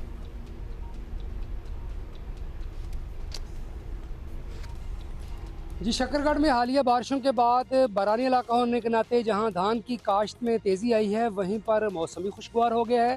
ताहम मकबूजा जम्मू और बलाई इलाकों में बारिश होने की वजह से नाला बई, नाला बसंतर और दरिया रावी में सैलाबी पानी आने का खदशा भी मौजूद है। हालिया बारिश से नाला बई और दरिया रावी के नशेबी इलाकों में रहने वाले सैलाब मुतासरा शहरियों की नींदें हराम हो गई हैं, उनकी मुश्किलात में इजाफा हो गया है। बिलखसूस नूरकोट से बारामंगा, चातरी, ब्रोटी और नैनाकोट की जानब जाने वाली सड़क की पुलियाँ जो कि गुज़िश्ता सैलाबी रेले में बह गई थी, वो ताहाल तामीर नहीं की जा सकी। नैनाकोट रोड पर तमीर नौ का काम तो शुरू किया गया है। ये जो नैनाकोट रोड है, पहले से जो मौजूद सड़क थी उसको उखाड़ा गया है, उसके पत्थर को दोबारा इसी सड़क पर डालने के लिए और इसकी सतह बुलंद करने के लिए यहाँ से पत्थर उखाड़ कर इस छोटी सी नहर बना दी गई है, जिसमें इस वक्त पानी भर चुका है। और पानी भरने के सबब नैनाकोट समेत दर्जनों देहात से जो है वो लाहौर, फैसलाबाद और रावलपिंडी जाने वाली जो ट्रांसपोर्ट थी उसको सफरी मुश्किलात का सामना है। बच्चों को, मरीज़ों को नूरकोट और शकरगढ़ जाने में भी दुश्वारी का सामना है। देखिए, ये वाला एलिमेंट जो है ना हम मिस कर देते हैं। बहुत शुक्रिया मंजूर, हमें बता रहे थे ये वाला एलिमेंट हम मिस कर देते हैं। जो गांव, जो कोट जो ज़रा आउटस्कर्ट्स में जगह होंगी जिनकी परहैप्स अभी मैं विजुअली देख रही थी कि उस तरह सड़कें, फुटपाथ वगैरह उस तरह नहीं है, और जब बारिशें होती हैं और कीचड़ और हर चीज़ हो जाती है, people get stranded, you know, they can not get out of their houses भी मतलब वो उस तरह पक्के वाले तो होते नहीं, अपने इलाकों से नहीं निकल सकते। तो लिहाजा अगर डिस्पेंसरी क्लिनिक आपके इलाके में ही होगी और आपको जो भी ज़रूरत होगी आप वहाँ तक ही ऑलमोस्ट थोड़ी देर के लिए महदूद रह जाएंगे, because there is no way to go out anywhere else. ये एक चैलेंज है बहुत बड़ा। होने क्या वाला है, बारिशों की क्या सूरत हाल है, मौसम कैसा है, किस तरह मैनेज करना है। मेहमान है हमारे साथ? जी बिल्कुल हैं जी। अनवर शहजाद साहब हैं, तर्जुमान PDMA खैबर पख्तूनख्वा। सबसे पहले पख्तूनख्वा की सूरत हाल मालूम करेंगे। अच्छा, जो हालिया बारिशें शुरू हो गई हैं, अनवर साहब हमें बता सकते हैं कौन कौन से अजला मुतासर हुए हैं, किन के मुतासर होने का खदशा है, क्या बताया गया है, क्या एडवाइजरीज हैं जो महकमा मौसमियात ने आपसे शेयर किए हैं और आपने आगे क्या अहकामात दिए हैं? बिल्कुल जी, जिस मानसून का सीज़न जो है वो शुरू हो चुका है और इस मानसून में जो है पाकिस्तान में जो है मामूल से ज़्यादा जो है बारिशें होंगी। स्पेसिफिकली अगर खैबर पख्तूनख्वा की बात करें तो खैबर पख्तूनख्वा में नॉर्दर्न एरिया से साउदर्न एरिया, नॉर्दर्न एरियाज में मामूल से ज़्यादा बारिश, टेम्परेचर भी राइज रहेगा, जबकि साउदर्न एरियाज में मामूल से कम बारिशें होंगी और जिसमें जो है टेम्परेचर ज़्यादा रहेगा। इसकी वजह से जो है काफ़ी ज़्यादा जो मानसून जो टेंस लग रहा है वो ग्लेशियर्स के पिघलने से लग रहा है। जब ग्लेशियर पिघलते हैं तो फ्लश फ्लड का खर्चा काफ़ी ज़्यादा होता है। तो इस मानसून जो है अगर महकमे मौसमियात की प्रेडिक्शन को देखा जाए तो बारिशें भी काफ़ी ज़्यादा हैं और दर्जा हरारत भी बढ़ेगा, जिसकी वजह से जो है फ्लश फ्लड का काफ़ी ज़्यादा खर्चा है। रिसेंटली हमने एक एडवाइजरी भी इशू की है जिसे 11 से लेकर 14 जुलाई तक जो है बारिशें होंगी और जो लास्ट 3 डेज जो बारिशें हुई हैं मुख्तलिफ एरियाज़ में, चतरा अपर में, चतरा लोअर में, दीर अपर, दीर लोअर, स्वात में, गलियात में और मानसेरा में जो बारिशें हुई हैं, ऐसा इस तरह का कोई कैजुअल्टी सामने तो नहीं आई, न तो कोई इस तरह कोई डैमेज सामने आए हैं। लेकिन ये है कि वक्तन फ़वक्तन जो है हम ग्लोफ एडवाइजरी जो है वो जारी कर रहे हैं। इसके साथ साथ हीट वेव्स की एडवाइजरी जारी की जा रही है ताकि किसी भी नाखुशगवार वाक़े से निपटा जा सके। पहले से हमने कंटीजेंसी प्लान बनाए हुए हैं। कंटीजेंसी प्लान के मुताबिक जो है तमाम अजला को जो है हमने अलर्ट रखा हुआ है। इसमें हमारे पास 2 डिवीज़न है, एक मानसेरा है, एक हज़ारा डिवीज़न है एक मालाकंड डिवीज़न है। ये इन दोनों डिवीज़न्स में जो है एक चतराल अपर, चतराल लोअर, कोहिस्तान अपर, कोहिस्तान लोअर, दीर अपर, दीर लोअर, स्वात, मानसेरा, बहरीन।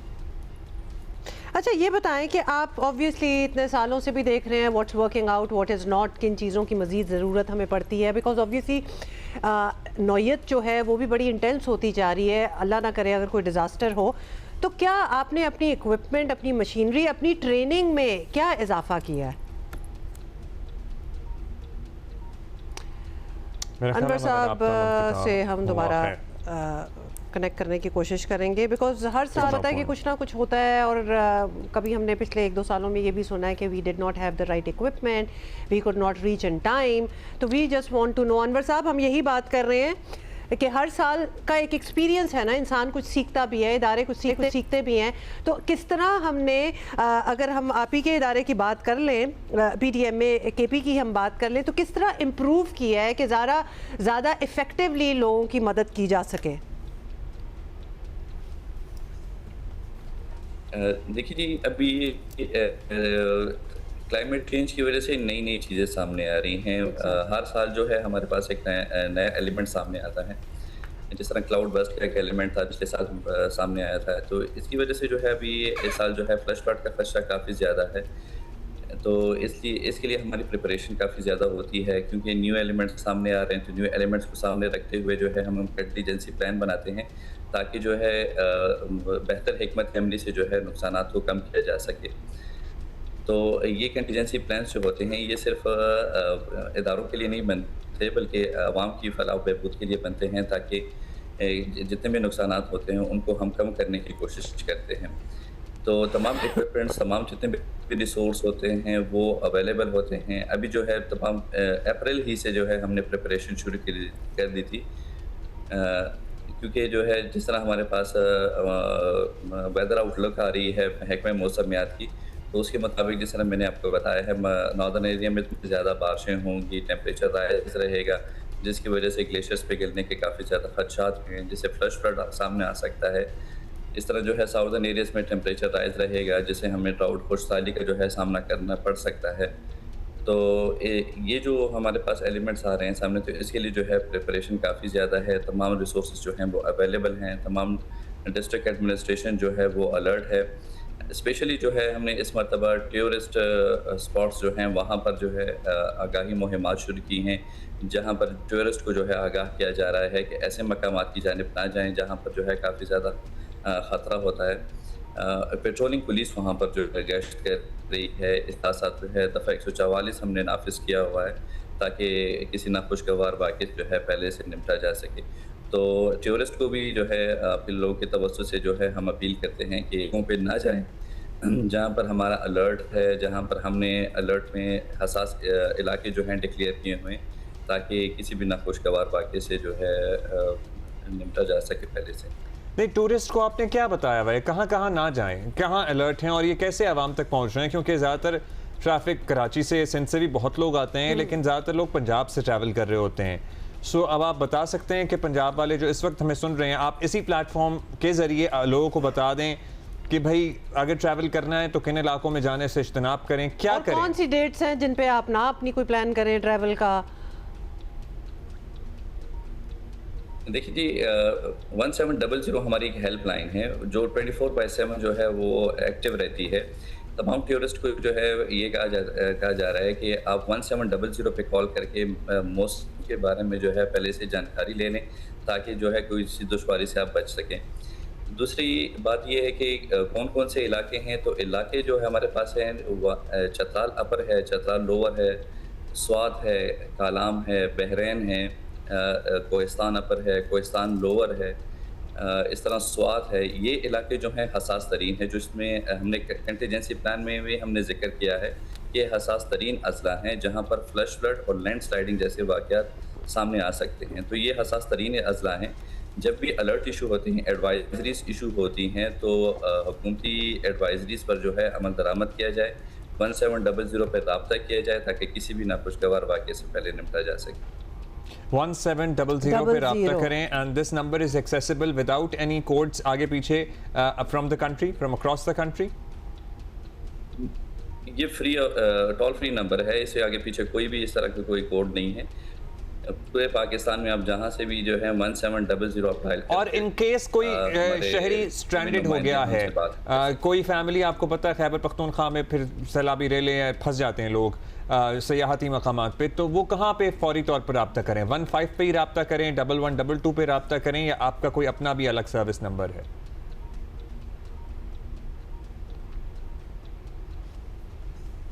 देखिए, डिस्ट्रिक्ट एडमिनिस्ट्रेशन की अपनी हेल्पलाइन है,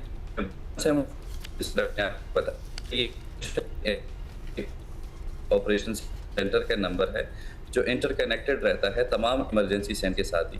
अगर अवाम 1700 पे कॉल करते हैं तो ये इमरजेंसी ऑपरेशन सेंटर तमाम इमरजेंसी ऑपरेशन सेंटर्स के साथ कनेक्टेड रहता है। मतलब बेसिकली आप कह रहे हैं कि 1700 पे भी अगर कोई ऐसा नंबर है जो फ्री ऑफ कॉस्ट है जी, कोई इमरजेंसी है, शिकायत है, तो उधर भी दर्ज की जा सकती है and they will get it connected to the emergency services, ये आप बता रहे हैं? क्योंकि बहुत ज़्यादा नंबर्स भी याद करना उस वक्त मुश्किल ही हो जाता है ना कि कहाँ कॉल करनी थी। सो 1700 इज़ द नंबर आप कह रहे हैं।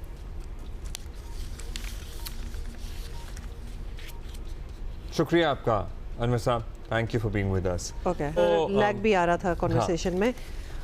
बता दिए आपको कौन कौन से अज़लात दोबारा ज़्यादा मुतासर हो सकते हैं। ज़ाहिर है बारिशें हैं, बारिशों का मौसम है, बारिशें तो होनी ही हैं और मुतासरा सूरत मतलब मुतासर भी हो सकते हैं, लेकिन हमें इसमें अपनी एहतियात खुद बरतनी है।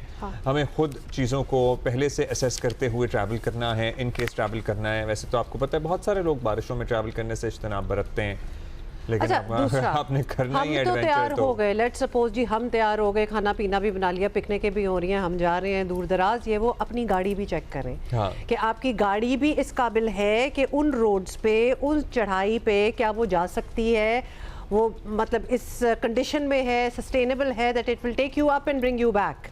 तो ये चीज़ें जो होती है ना, मतलब चलती का नाम गाड़ी नहीं है कि पहिए लगे हुए हैं तो ले जाओ ऊपर। अपनी गाड़ी ट्राई करनी, असेस करनी है, लेकिन अगर आप किराए पे गाड़ी ले रहे हैं, जो कि बहुत सारी फैमिलीज ले रही होती हैं, सो उसमें भी प्लीज़ मेक श्योर कि आप जिससे भी ले रहे हैं वो एक रिलायबल वेंडर हो, उनकी गाड़ियाँ बेहतर कंडीशन में हों। और दूसरा, बिला वजह की बहादुरी और हीरो बनने वाला ना, वो भी निकाल दें अपने अंदर से, बिकॉज उसको हमने ट्रेजेडी में कन्वर्ट होते हुए इतनी बार देख लिया है कि अब अगर कोई ना इसको कंसिडरेशन में रखे तो फिर टोटली आपका कसूर होगा।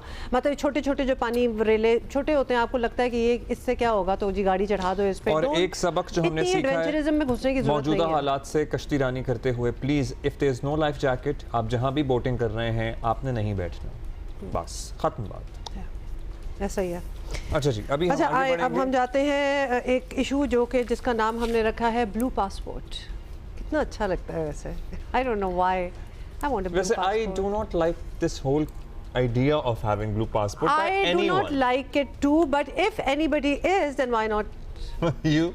I mean, but you know, why? nobody Why should not have then? a blue passport. क्यों किसी को ज़्यादा इसका फ़ायदा और प्रिविलेज सेनेट की कानून कमेटी बराए दाखिला ने जुमे को ऐसे बिल की मंजूरी दी है, अगर वो कानून बन गया तो साबिक अरकान पार्लियामेंट की बीवी बच्चों को भी मुफ्त ब्लू पासपोर्ट और दीगर मराहत हासिल होंगी। सिर्फ यही नहीं, उनके बच्चे जो 28 साल तक की उम्र के होंगे, मतलब दुनिया में कौन से बच्चे 28 साल तक की उम्र के डिपेंडेंट हैं, और अगर हैं तो कितने नालायक बच्चे हैं कि आप बैठे हुए हैं माँ बाप के सर के ऊपर के वो आपको ये सारे प्रिविलेजेस जो देंगे। वैसे बहुत गलत है। आपको पता है कि यहाँ जो हमारे कुछ क्लब्स हैं जिनकी मेंबरशिप पास ऑन हो जाती है बच्चों पे, वो भी देयर इज कट ऑफ, मतलब लिटरली 21 के आगे कोई बच्चा नहीं है, वो अडल्ट हो चुका है, खुद ही करो सब कुछ। अच्छा, वो भी ब्लू पासपोर्ट सरकारी रिहाइशगाहों में मुफ्त क़याम, टोल टैक्स से मुस्तस्ना। टोल टैक्स भी नहीं देना पसंद है आप लोगों को यार? मतलब बहुत ही मायूब बात है। साल से हम ओना रोन लेंगे, बाकी तो हमारे हाथ पकड़ के सारे उठाओ हमें। दीगर मराहत के हकदार होंगे। हैरान कुन बात यह है कि बिल मंजूर करने वालों में वही लोग शामिल थे जो खैबर पख्तूनख्वा असेंबली की तरफ से ऐसा बिल मंजूर करने पर पीटीआई को आड़े हाथों ले रहे थे। अब ये सारा क्या कहते हैं ना, हुस्न इत्तेफाक, ये सारा एक ही वक्त में हो रहा है। तो वो ऐसे मौके पर आपको कहते हैं ना, प्रैक्टिस व्हाट यू प्रीच, ये तो आपने सुना ही होगा। तो दिलचस्प बात ये है कि वज़ीर मुमलिकत बराए दाखिला तलाल चौधरी ने पहले तो बिल की मंजूरी की छोटी सी मुखालफत की, लेकिन बाद में हिमायत कर दी। हालांकि इसी किस्म का बिल जब खैबर पख्तूनख्वा हुकूमत ने मंजूर किया तो पीटीआई हुकूमत को खरी सुनाने वालों में तलाल चौधरी साहब जो थे वो पेश थे, सबसे आगे थे, और उन्होंने पीटीआई के बिल को सियासी रिश्वत करार दिया था। और हुकूमती अरकान पार्लियामेंट का मौक़िफ़ है कि साबिक अरकान पार्लियामेंट को ये सहूलतें देने का मकसद उन्हें रिटायर्ड वफाकी सेक्रेटरीज के बराबर लाना है, जो कि रिटायरमेंट के बाद भी ये तमाम मराद जो हैं वो हासिल करते हैं। तो यानी बेसिकली हम कंपैरिजन में चले गए हैं कि उसको मिल रहा है तो मुझको नहीं मिल रहा। मेरा ख्याल है पता नहीं, उन्हें भी नहीं मिलना चाहिए, रिटायर हो गए हैं, अब सारी उम्र सर्विस कर ली है। हाँ, तो सवाल तो बिल्कुल आपने सही उठाया कि उनको भी वैसे क्यों मिल रहा है। तो तुम आई मीन लाइक बनता तो आप लोगों का था कि आप उनको सवाल करें, आपने कहा नहीं मैं भी। This whole idea of having a blue passport is very absurd. So Muslim League Noon के सीनियर रहनुमा ख्वाजा साद रफीक ने ट्विटर पर बिल की सख्त मुखालफत की। उन्होंने लिखा कि अभी लोग खैबर पख्तूनख्वा असम्बली में ऐसे बिल की मंजूरी के सदमे से बाहर नहीं निकले थे कि सेनेट की कमेटी ने भी ऐसा बिल मंजूर कर लिया है। ख्वाजा साद रफीक के मुताबिक यही वो इक़दाम हैं जो सियासतदानों को आवाम की नज़रों में काबिल तहकीर बनाते हैं, गिराते हैं। Literally people look down upon. जब अवाम ऐसी बातें करती है, डिवीजन की बातें करती है कि जी आप लोग प्रिविलेज्ड हैं और दो और उसके बाद इनको क्या समझ आएगी कि गरीब आवाम की क्या प्रॉब्लम्स हैं, ये वो यही चीज़ें हैं ना जो डिवीजन कर रही हैं, यही फासले जो हैं वो बढ़ा रही हैं।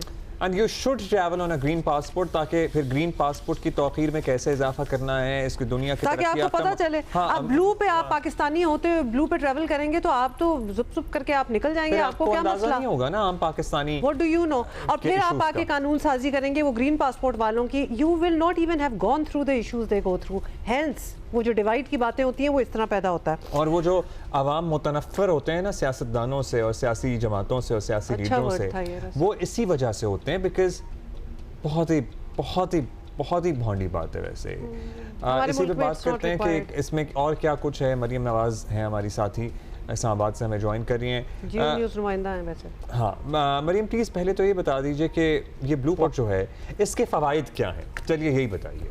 आम पासपोर्ट से ये रंग में तो मुख्तलिफ होता है, लेकिन इसका बुनियादी फ़ायदा क्या मिलता है? हमें ये VIP डॉक्यूमेंट कैसे है? देखिए, पहला कंसर्न ये है कि ब्लू पासपोर्ट मुख्तलिफ कैसे है दीगर पासपोर्ट से। पाकिस्तान में 3 तरह के पासपोर्ट हैं। एक है डिप्लोमेटिक पासपोर्ट जो कि रेड या मरून कलर का होता है। सेकेंडली पासपोर्ट है ब्लू पासपोर्ट जो कि सरकारी ऑफिशियल्स के लिए होता है। और तीसरा पासपोर्ट आम शहरियों के लिए है जो ग्रीन पासपोर्ट है।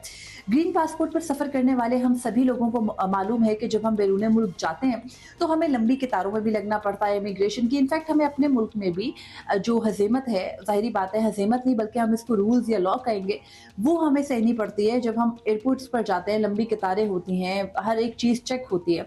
But once you have blue passport तो आपके पास ये प्रिविलेज है और आपके पास ये लग्जरी है कि आप इमिग्रेशन काउंटर्स से बच जाते हैं। आपको जो लंबी कतारें हैं उनमें लगना नहीं पड़ता, बल्कि इमिग्रेशन के लिए एक खसूसी जो सरकारी पासपोर्ट होल्डर्स होते हैं यानी ब्लू पासपोर्ट्स, उनके लिए एक खसूसी काउंटर बनाया गया होता है और वहाँ पर आप बआसानी गुजर जाते हैं। कुछ मुल्कों में ब्लू पासपोर्ट होल्डर्स को बाकायदा तौर पर VIP प्रोटोकॉल भी मिलता है, लेकिन ब्लू पासपोर्ट होल्डर का ये मतलब नहीं है कि आप किसी मुल्क में बगैर वीज़ा के सफ़र कर सकते हैं। वीज़ा आपको लगवाना पड़ेगा, लेकिन हाँ, जब आप किसी मुल्क में पहुँचते हैं या अपने मुल्क से जा रहे होते हैं तो विद ब्लू पासपोर्ट आपको फ़ायदा ये होता है कि आप इजीली इमिग्रेशन करवा लें। और इसमें मरियम शायद आप भूल गए हैं बताना, फ़ायदा इसमें वीज़ा लगने का भी है। यस, वीज़ा तो लगवाना होगा आपको, लेकिन चूंकि आपका पासपोर्ट ब्लू है तो वो फिर आपको वीज़ा आसानी से मिल जाएगा, ऑलमोस्ट टू द एक्सटेंट कि शायद रिफ्यूज़ ही ना हो। बिकॉज यू ब्लू पासपोर्ट की ज़रूरत की बात कर रहे थे, और चलो अगर ज़रूरत हो भी तो मरियम ये बता दें कि सेनेट की कायमा कमेटी बराए दाखिला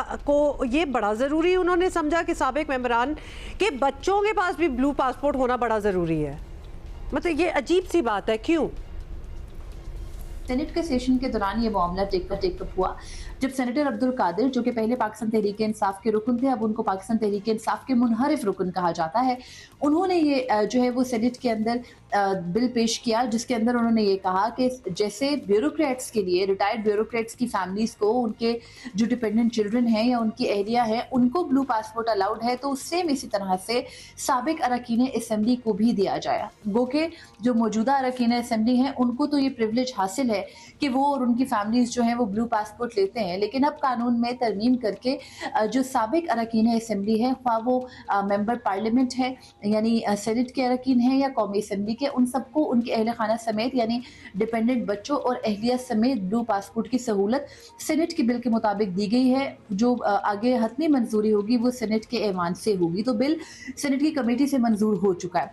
तो अब इस बिल में जब ये बिल पेश हुआ तो इस बिल के अंदर वज़ीर मुमलिकत दाखिला तलाल चौधरी ने मुखालफत की, वो कि उन्होंने फ्लोर ऑफ द हाउस के ऊपर भी मुखालफत मुखालफत की, लेकिन उनको समझाया यही गया और सेनेटर्स तमाम, चाहे वो किसी भी पार्टी के हैं, be it PMLN, Peoples Party, Balochistan की जितनी जमातें हैं, क्योंकि उनके अरकान जो है वो कमेटी का हिस्सा है, या पाकिस्तान तहरीक इंसाफ, किसी ने कि पाकिस्तान तहरीक इंसाफ वो मौजूद नहीं थी, लेकिन चेयरमैन जो है सेनेट कमेटी के फैसल सलीम रहमान, उनका ताल्लुक पाकिस्तान तहरीक इंसाफ से है, वो खुद इस बिल को कंसीड कर रहे थे और उनके बाद ये बिल इत्तफाक़ राय से मंजूर हुआ, जिसके बाद ये चीज़ बिल्कुल क्लियर हो गई कि चाहे हुकूमत हो या अपोजिशन, उनको ब्लू पासपोर्ट से कोई मसला नहीं है। बहरहाल मेंबर्स ने उनको न जाने पर्दे के पीछे क्या समझाया कि जिसके बाद वज़ीर मुमलिकत दाखिला ने भी इसकी बिल की मुखालफत के बावजूद ये कहा कि वो इसके रूल साजी के लिए, यानी इसके रूल्स फ्रेम करने के लिए मामला कमेटी में ले जाएंगे। ये जो टर्म मरियम अभी आपने यूज किया था ना, इत्तफाक राय, ये कितने खूबसूरत अंदाज में हो जाता है, जहाँ हम चाहते हैं वहाँ नहीं होता। अच्छा, अब ये भी बता दीजिएगा कि बताया जा रहा है कि मुस्लिम लीग नून के सेनेटर्स बल्कि वज़ीर मुमलिकत बराए दाखिला ने भी इस तजवीज़ की मुखालफत नहीं की, हालांकि उन्होंने थोड़ी बहुत तनकीद की, लेकिन उन्होंने फिर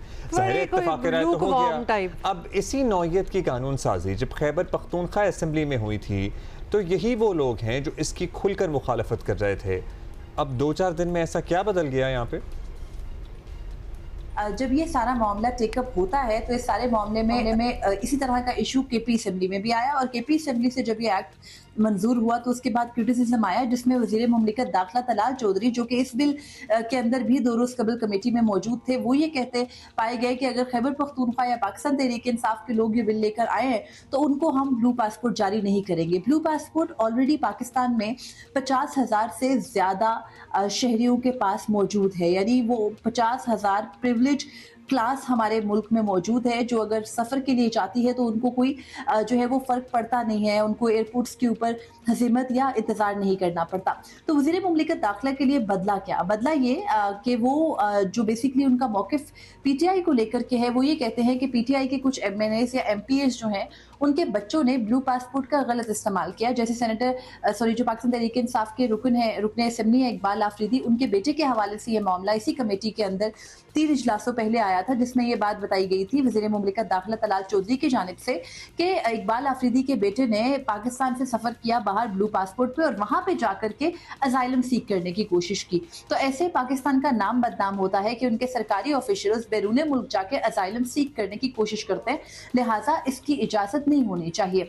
तो गलत इस्तेमाल के हवाले से वो रूल साजी का ज़रूर कहते हैं, लेकिन जहाँ तक मुल्क में ये बहस है कि ब्लू पासपोर्ट की ज़रूरत क्यों है, आम शहरियों वाले पासपोर्ट के ऊपर ट्रैवल क्यों नहीं कर सकते आम शहरियों के मुंतखब नुमाइंदे, उसके ऊपर कोई ठोस वजह नहीं है। मौक़िफ़ में तब्दीली सिर्फ इस हद तक है कि जी पाकिस्तान की जो बैरून मुल्क किसी भी तरह की हज़ीमत है वो मुल्क को उसका सामना ना करना पड़े। बसूरत दीगर पार्टी कोई भी हो, सब लोग एक पेज पे हैं, be it Pakistan Tehreek Insaf, PMLN, Peoples Party और एनी अदर पॉलिटिकल पार्टी, सब एक पेज पर हैं कि जी ब्लू पासपोर्ट अगर सरकारी मुलाजमीन को मिलता है तो हमें भी मिलना चाहिए, बजाय इसके कि उस मामले को कर्टेल किया जाता, ब्यूरोक्रेसी के ऊपर थोड़ी जो है वो अपनी जो लूज है उसको टाइट किया जाता, उल्टा उसको मजीद लूज करके अपने लिए भी आसानी बना ली मेंबरान। मतलब अगर अवामी नुमाइंदे, thank you so much Maryam, by the way बड़ी अच्छी तरह आपने हमें एक्सप्लेन किया। आयरॉनिक बात ये है, मतलब करोड़ों की आवाम में से 50,000 वो हैं जो कि प्रिविलेज्ड हैं। नंबर 2, ये अवामी नुमाइंदे ही हैं ज़्यादातर जो कि अवाम की नुमाइंदगी कर रहे हैं, लेकिन उनको एक दर्जा जो है उससे ऊपर चाहिए। तो पासपोर्ट अवाम वाला नहीं हो सकता, हमें ब्लू वाला चाहिए। तीसरी चीज़, बच्चों को मिल रहा है, जिसमें एक केस जिसके बारे में हम बात भी करते हैं, फॉर्मर PTI लीडर जिनके बेटे ने ब्लू पासपोर्ट पर ट्रैवल किया और आगे जाके असाइलम ली। तुम्हारा प्रिविलेज देखो कि तुम्हें ब्लू पासपोर्ट मिला हुआ है पाकिस्तान में, किस बेसिस ने अगले मुल्क ने तुम्हें असाइलम देनी है? कि you already are so privileged in your own country। और उन्होंने कहा था इससे क्या फ़र्क पड़ता है, किसी भी पासपोर्ट पे असाइलम ले लें। मतलब these things and you know across the any political party, आप इन लीडरशिप को ये इदराक भी है कि अवाम के दिल में क्या जज्बात उभरते हैं जब वो इस किस्म की बातें सुनते हैं, पढ़ते हैं, देखते हैं। और ये डिवीजन और बढ़ेगा। ऑन द कॉन्ट्री दूसरी तरफ आप ज़रा स्क्रूटनी के निज़ाम को और सख्त करें। ब्यूरोक्रेसी में साबिक ब्यूरोक्रेट्स के बच्चों के पास या उनके फैमिलीज़ के पास क्यों है ब्लू पास? और फिर ताहयात वाली भी बात क्यों भाई? What, why it does not make sense.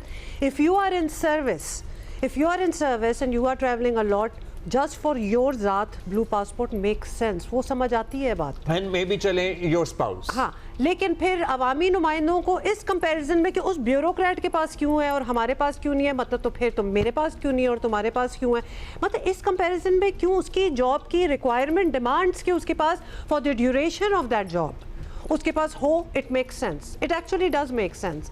But ताहयात हम भी, हमारी 4 बेगमात भी, हमारे 40 बच्चे भी, मतलब what is going on, what is this मजाक। मुझे तो लग रहा है कि आपको भी मिल गया ना जिस दिन आपने बस उसके बाद झांक की तरह बैठ जाना है। I don't know, बट इस वक्त ये जो हो रहा है दिस डज नॉट। अच्छा बाय द वे, अव्वल तो जब मुझे मिलेगा ना तो I want you to protest कि मुझे क्यों मिला। हाँ तो मैं तो नहीं, आपका प्रोटेस्ट तो ये होगा कि उसको क्यों मिला और मुझे नहीं मिला। नहीं, मैं वो बात नहीं कर रही, मतलब किसी को भी क्यों मिले, तो that is the question basically. अच्छा जी, अभी आगे बढ़ते हैं और फुटबॉल की बात करेंगे। फुटबॉल की दुनिया के सबसे बड़े मुकाबले का सफर 48 टीमों से शुरू हुआ था, लेकिन अब मैदान में सिर्फ 4 टीमें आमने सामने होंगी। टाइटल के इस जारी जंग में तमाम टीमें ऐसी हैं जो किसी भी वक्त बाजी पलटने की ये मजबूत टीमें हैं, साबिक चैंपियंस भी हैं। अब यहाँ से आगे कोई भी लिटरली कोई भी नतीजा won't surprise, should not surprise anyone। चारों टीमों में चैंपियन बनने की सलाहियत मौजूद है। इंग्लैंड वाले कहते हैं जी इट्स कमिंग होम, वो तो हर चीज उनका तो उन्होंने तो नारा ही कमिंग होम बनाया हुआ है किसी भी चीज में, और बाकी लोग सर्टनली अपने अपने अंदाजे लगाए बैठे हैं। सेमीफाइनल में दिफाई अंदाज और जारहाना फुटबॉल का शानदार मुकाबला देखने को मिल सकता है, जहां फ्रांस की टीम अपनी फॉर्म में मौजूद है और स्टार्स के साथ मैदान में उतरेगी। एम्बापे हैं, उस्मान हैं, इन जैसे खिलाड़ी। कौन? Mbappe, Ousmane Dembele. मैंने आपने सिर्फ उस्मान कह दिया, हम क्रिकेट पे तो नहीं निकल गए। डेम्बेले। ओके, आगे। अच्छा, ये मैच का पासा पलटने की सलाहियत रखते हैं। दूसरी जानिब स्पेन की टीम का दिफा इस कदर मजबूत है कि उनके खिलाफ अब तक इवेंट में मजमूई तौर पर इनके खिलाफ सिर्फ 1 गोल हुआ है। अच्छा, स्पेन में जी लामीन यमाल जो हैं वो द स्टार और Torres, so he is also the star of Spain. मतलब अब हम देख ही रहे हैं 4 टीमें आई गई हैं। यकीनन जो फुटबॉल बफ्स हैं उनको तो एक चीज़ का पता होगा, बट जिनको नहीं पता but they are still involved in the fever of football this summer, तो उनके लिए हमने का ज़रा नाम हाईलाइट कर दें। Okay, who are we talking to, who are you with? दूसरा से, हाँ किसमें दूसरा सेमीफाइनल होगा, कई हवालों से गैर मामूली अहमियत का है, जहां मेसी की अर्जेंटीना का सामना हैरी केन की इंग्लैंड से होगा। और ये सिर्फ फुटबॉल का मुकाबला नहीं है, बल्कि दोनों में इनकी एक ट्रेडिशनल राइवलरी है जो मौजूदा सियासी कशीदगी के बायस भी इस मैच में दुनिया भर की नज़रें ज़ाहिर इस पर मरकूज़ होंगी। अर्जेंटीना और इंग्लैंड के दरमियान फुटबॉल की तारीख में कई यादगार मुकाबले हुए हैं, जबकि फॉकलैंड आइलैंड की जंग के बाद भी 1982 से वैसे ये इट्स कमिंग होम ना, it did not come home since 1982। हालात सॉरी 1986 या 66? 86 का जो क्वार्टर फाइनल था ना, उसमें मैराडोना का इंग्लैंड के खिलाफ मुतनाज़े गोल आज तक दुनिया में फुटबॉल में ज़ेरे बहस है। वैसे इस सीजन इस फुटबॉल जो हुआ है उसमें भी बड़ा मुतनाज़े हुआ है, उसमें भी बहुत, आपको पता है इंक्वायरियाँ खुली हुई हैं, इंक्वायरियाँ खुल चुकी हैं उधर भी। In any case we are going to talk about the top 4 teams that have made it, और हमें सादुल्ला खान ने एज यूजुअल ज्वाइन किया, कौमी फुटबॉलर है साथ। ये बताइएगा, ये डिजर्विंग टीम्स ही थी आपसे वैसे तो, मतलब आपको क्या लग रहा है, अर्जेंटीना, स्पेन, इंग्लैंड और फ्रांस? यस जी, अस्सलाम वालेकुम, good morning, thank you for having me Abdullah and ओमा। एंड बिल्कुल ये अगर दुनिया की टॉप रैंकिंग भी देखी जाए, ये वो 4 टीमें जो दुनिया की टॉप रैंकिंग में भी 4 नंबर पे हैं, दोनों ये वही 4 टीमें जो टॉप पे हैं, तो वो भी सेमीफाइनलिस्ट में आए और वो डिजर्व भी कर रहे थे, और हम एक्सपेक्ट भी कर रहे थे कि यही 4 टीमें जो हैं वो सेमीफाइनल्स में आएंगे, और सेमीफाइनल्स में और यकीनन हमें वो मैचेस देखने को मिलेंगे जो फाइनल से पहले 2 फाइनल होंगे। फाइनल से पहले 2 फाइनल होंगे, इसमें आपको क्या लगता है किसका पलड़ा भारी है इन 4 टीमों में? If we talk about separately regarding the 2 semifinals. जी बिल्कुल, फर्स्टली अगर हम बात की जाए अर्जेंटाइन और इंग्लैंड की, अगर इंग्लैंड और अर्जेंटाइन की अगर हम हिस्ट्री भी उठाएं तो अर्जेंटाइन ने against in last 60 years 14 games खेले हैं अगेंस्ट इंग्लैंड और जस्ट 2 गेम्स जीते हैं उन्होंने। और लास्ट अगर इन्होंने कम्पिटिटिव गेम्स खेला है सुपारो जापान में 2002 वर्ल्ड कप में, और उसमें भी इंग्लैंड ने अर्जेंटाइन को 1-0 से हराया है। और last official friendly match Swiss में खेला है 2005 में, उसमें भी इंग्लैंड ने अर्जेंटाइन को 3-2 से हराया है। तो इट्स मीन ओवरऑल अगर यहाँ परफॉर्मेंस देखी जाए 2024 वर्ल्ड कप में, इसमें भी इंग्लैंड जो है वो फॉर्म में है और इंग्लैंड जो है वो धक्के का के यहाँ तक पहुँचा है, आउट ऑफ फॉर्म है। मैं ये कहूँगा कि इंग्लैंड जो है वो बाल पोजीशन भी रखेंगे और उसको अर्जेंटीना के ऊपर जो है वो डोमिनेट भी करेंगे। अच्छा, ये यानी आपको लग रहा है कि England will definitely have an upper hand. अच्छा, फ्रांस और स्पेन का बता दें, क्योंकि फ्रांस का अटैक, स्पेन का डिफेंस, मतलब अभी पूरे टूर्नामेंट में हमने देखा है कि they are very strong in these affairs in these areas. सिर्फ एक गोल हो सका है पूरे टूर्नामेंट, एक ही उन्होंने कंसीड किया। तो लिहाजा फ्रांस और स्पेन को आप किस तरह देख रहे हैं? जी बिल्कुल, ओवरऑल अगर देखा जाए सारी दुनिया ये कहती है कि फ्रांस जो है वो फेवरेट है। और अगर हिस्ट्री की बात की जाए लास्ट 3 मैचेस में स्पेन ने फ्रांस को हराया है और स्पेन जो है वो लास्ट यूरो सेमीफाइनल में भी फ्रांस को 3-2 से हराया है। आई मीन के स्पेन जो है वो अगर माजी की बात की जाए तो डोमिनेट कर रहे हैं फ्रांस के ऊपर। ओवरऑल अगर 2026 वर्ल्ड कप की बात की जाए, फ्रांस जो है वो यकीनन बहुत सारे स्टार्स पर मुश्तमिल हैं और वो भी आपको पता है गोल्डन जनरेशन है और ये एक्सपीरियंस टीम है। और मेरे यकीनन इन दोनों में से हम प्रेडिक्ट नहीं कर सकते कि कौन फाइनल में जाएगा, बट यकीनन आई मस्ट से कि मैं वर्ल्ड कप पहले से आ रहा हूँ कि फ्रांस जो है वो is one of the best team और वो जो है वर्ल्ड कप में फाइनल के लिए जाएंगे और जीतेंगे भी। अच्छा, अब 2022 वाले सिनेरियो को अगर याद करें, अगर फ्रांस और अर्जेंटीना दोनों फाइनल में आ जाए, वैसे आप कह रहे हैं कि अर्जेंटीना वर्सेस इंग्लैंड में इंग्लैंड का पलड़ा भारी है, समहाउ अगर फ्रांस और अर्जेंटीना फाइनल में आते हैं तो यहाँ आपको क्या लगता है? क्योंकि कुछ लोग ये भी कहते हैं कि अर्जेंटीना में मजमूई जो एज है खिलाड़ियों की ऑन एवरेज वो 30 एंड अबव है। Does it matter? या बिल्कुल ये मैटर करता है, मगर मैं ये ज़रूर कहूँगा कि खासकर लियोनेल स्कलोनी की जो मैनेजर है वो जिस तरह लास्ट 2022 वर्ल्ड कप में उन्होंने एक्सपीरियंस और जूनियर प्लेयर्स को एक मैक्सचर बना के प्लेयर्स खिलाया करते थे, वो एनर्जी भी नज़र आ रहा था। और इस वर्ल्ड कप के अंदर उन्होंने सारे अपने जूनियर प्लेयर्स जो हैं वो बेंच पे बिठाएं और वो एक ही स्ट्रेटजी के साथ जाते हैं, वो सेंट्रल एरिया को पॉपुलेट करते हैं या नैरो खेलते हैं ऑफेंसिवली और डिफेंसिवली। और आप हमने देखा भी जो भी टीम जो है वो एज ए कम्पैक्ट आए, उन्होंने अपने एरिया को प्रोटेक्ट किया है, वहीं पे अर्जेंटाइन ने जो है स्ट्रगल किया है। और उनको ज़रूर लियोनेल स्कलोनी जो इनकी मैनेजर, उनको ज़रूर प्लान बी के साथ भी जाए। इनके पास टॉप जो खासकर विंगर्स हैं वो मौजूद हैं, वो खासकर वो बेंच पे मौजूद हैं और उनको ट्रस्ट करना चाहिए अपने जूनियर प्लेयर्स पे। और अगर ये फ्रांस के साथ फाइनल में आते हैं, obviously I will go with the France, और France has the ability to beat them. France has the ability to beat them, so the नतीजा can be different this time around. If France versus Argentina हमारे पास final होता है, लेकिन जाहिर है हमारे पास ज़रूरी नहीं है कि ये फाइनल हो। एक मैच है कल रात 12 बजे, एक है परसों रात 12 है और उसके बाद फाइनल हो जाएगा। Thank you Sadullah Khan, thank you. So definitely रहमत देंगे दोबारा, वी विल डिस्कस। तो फैंस तो जी बड़े ही तैयार बैठे हैं, ऑब्वियसली ये 4 टीमें उभर के सामने आ गई हैं and the fans all over the world, मतलब स्टेडियम में तो होंगे ही होंगे। अच्छा, क्रिकेट की बात करेंगे और ब्रीफली हमने आपको ये भी बताना है कि इस वक्त खुद को क्रिकेट की दुनिया की सबसे ताकतवर टीम समझने वाली इंडियन टीम के साथ इंग्लैंड में जो हुआ, इसने कुछ पोल खोला भी है।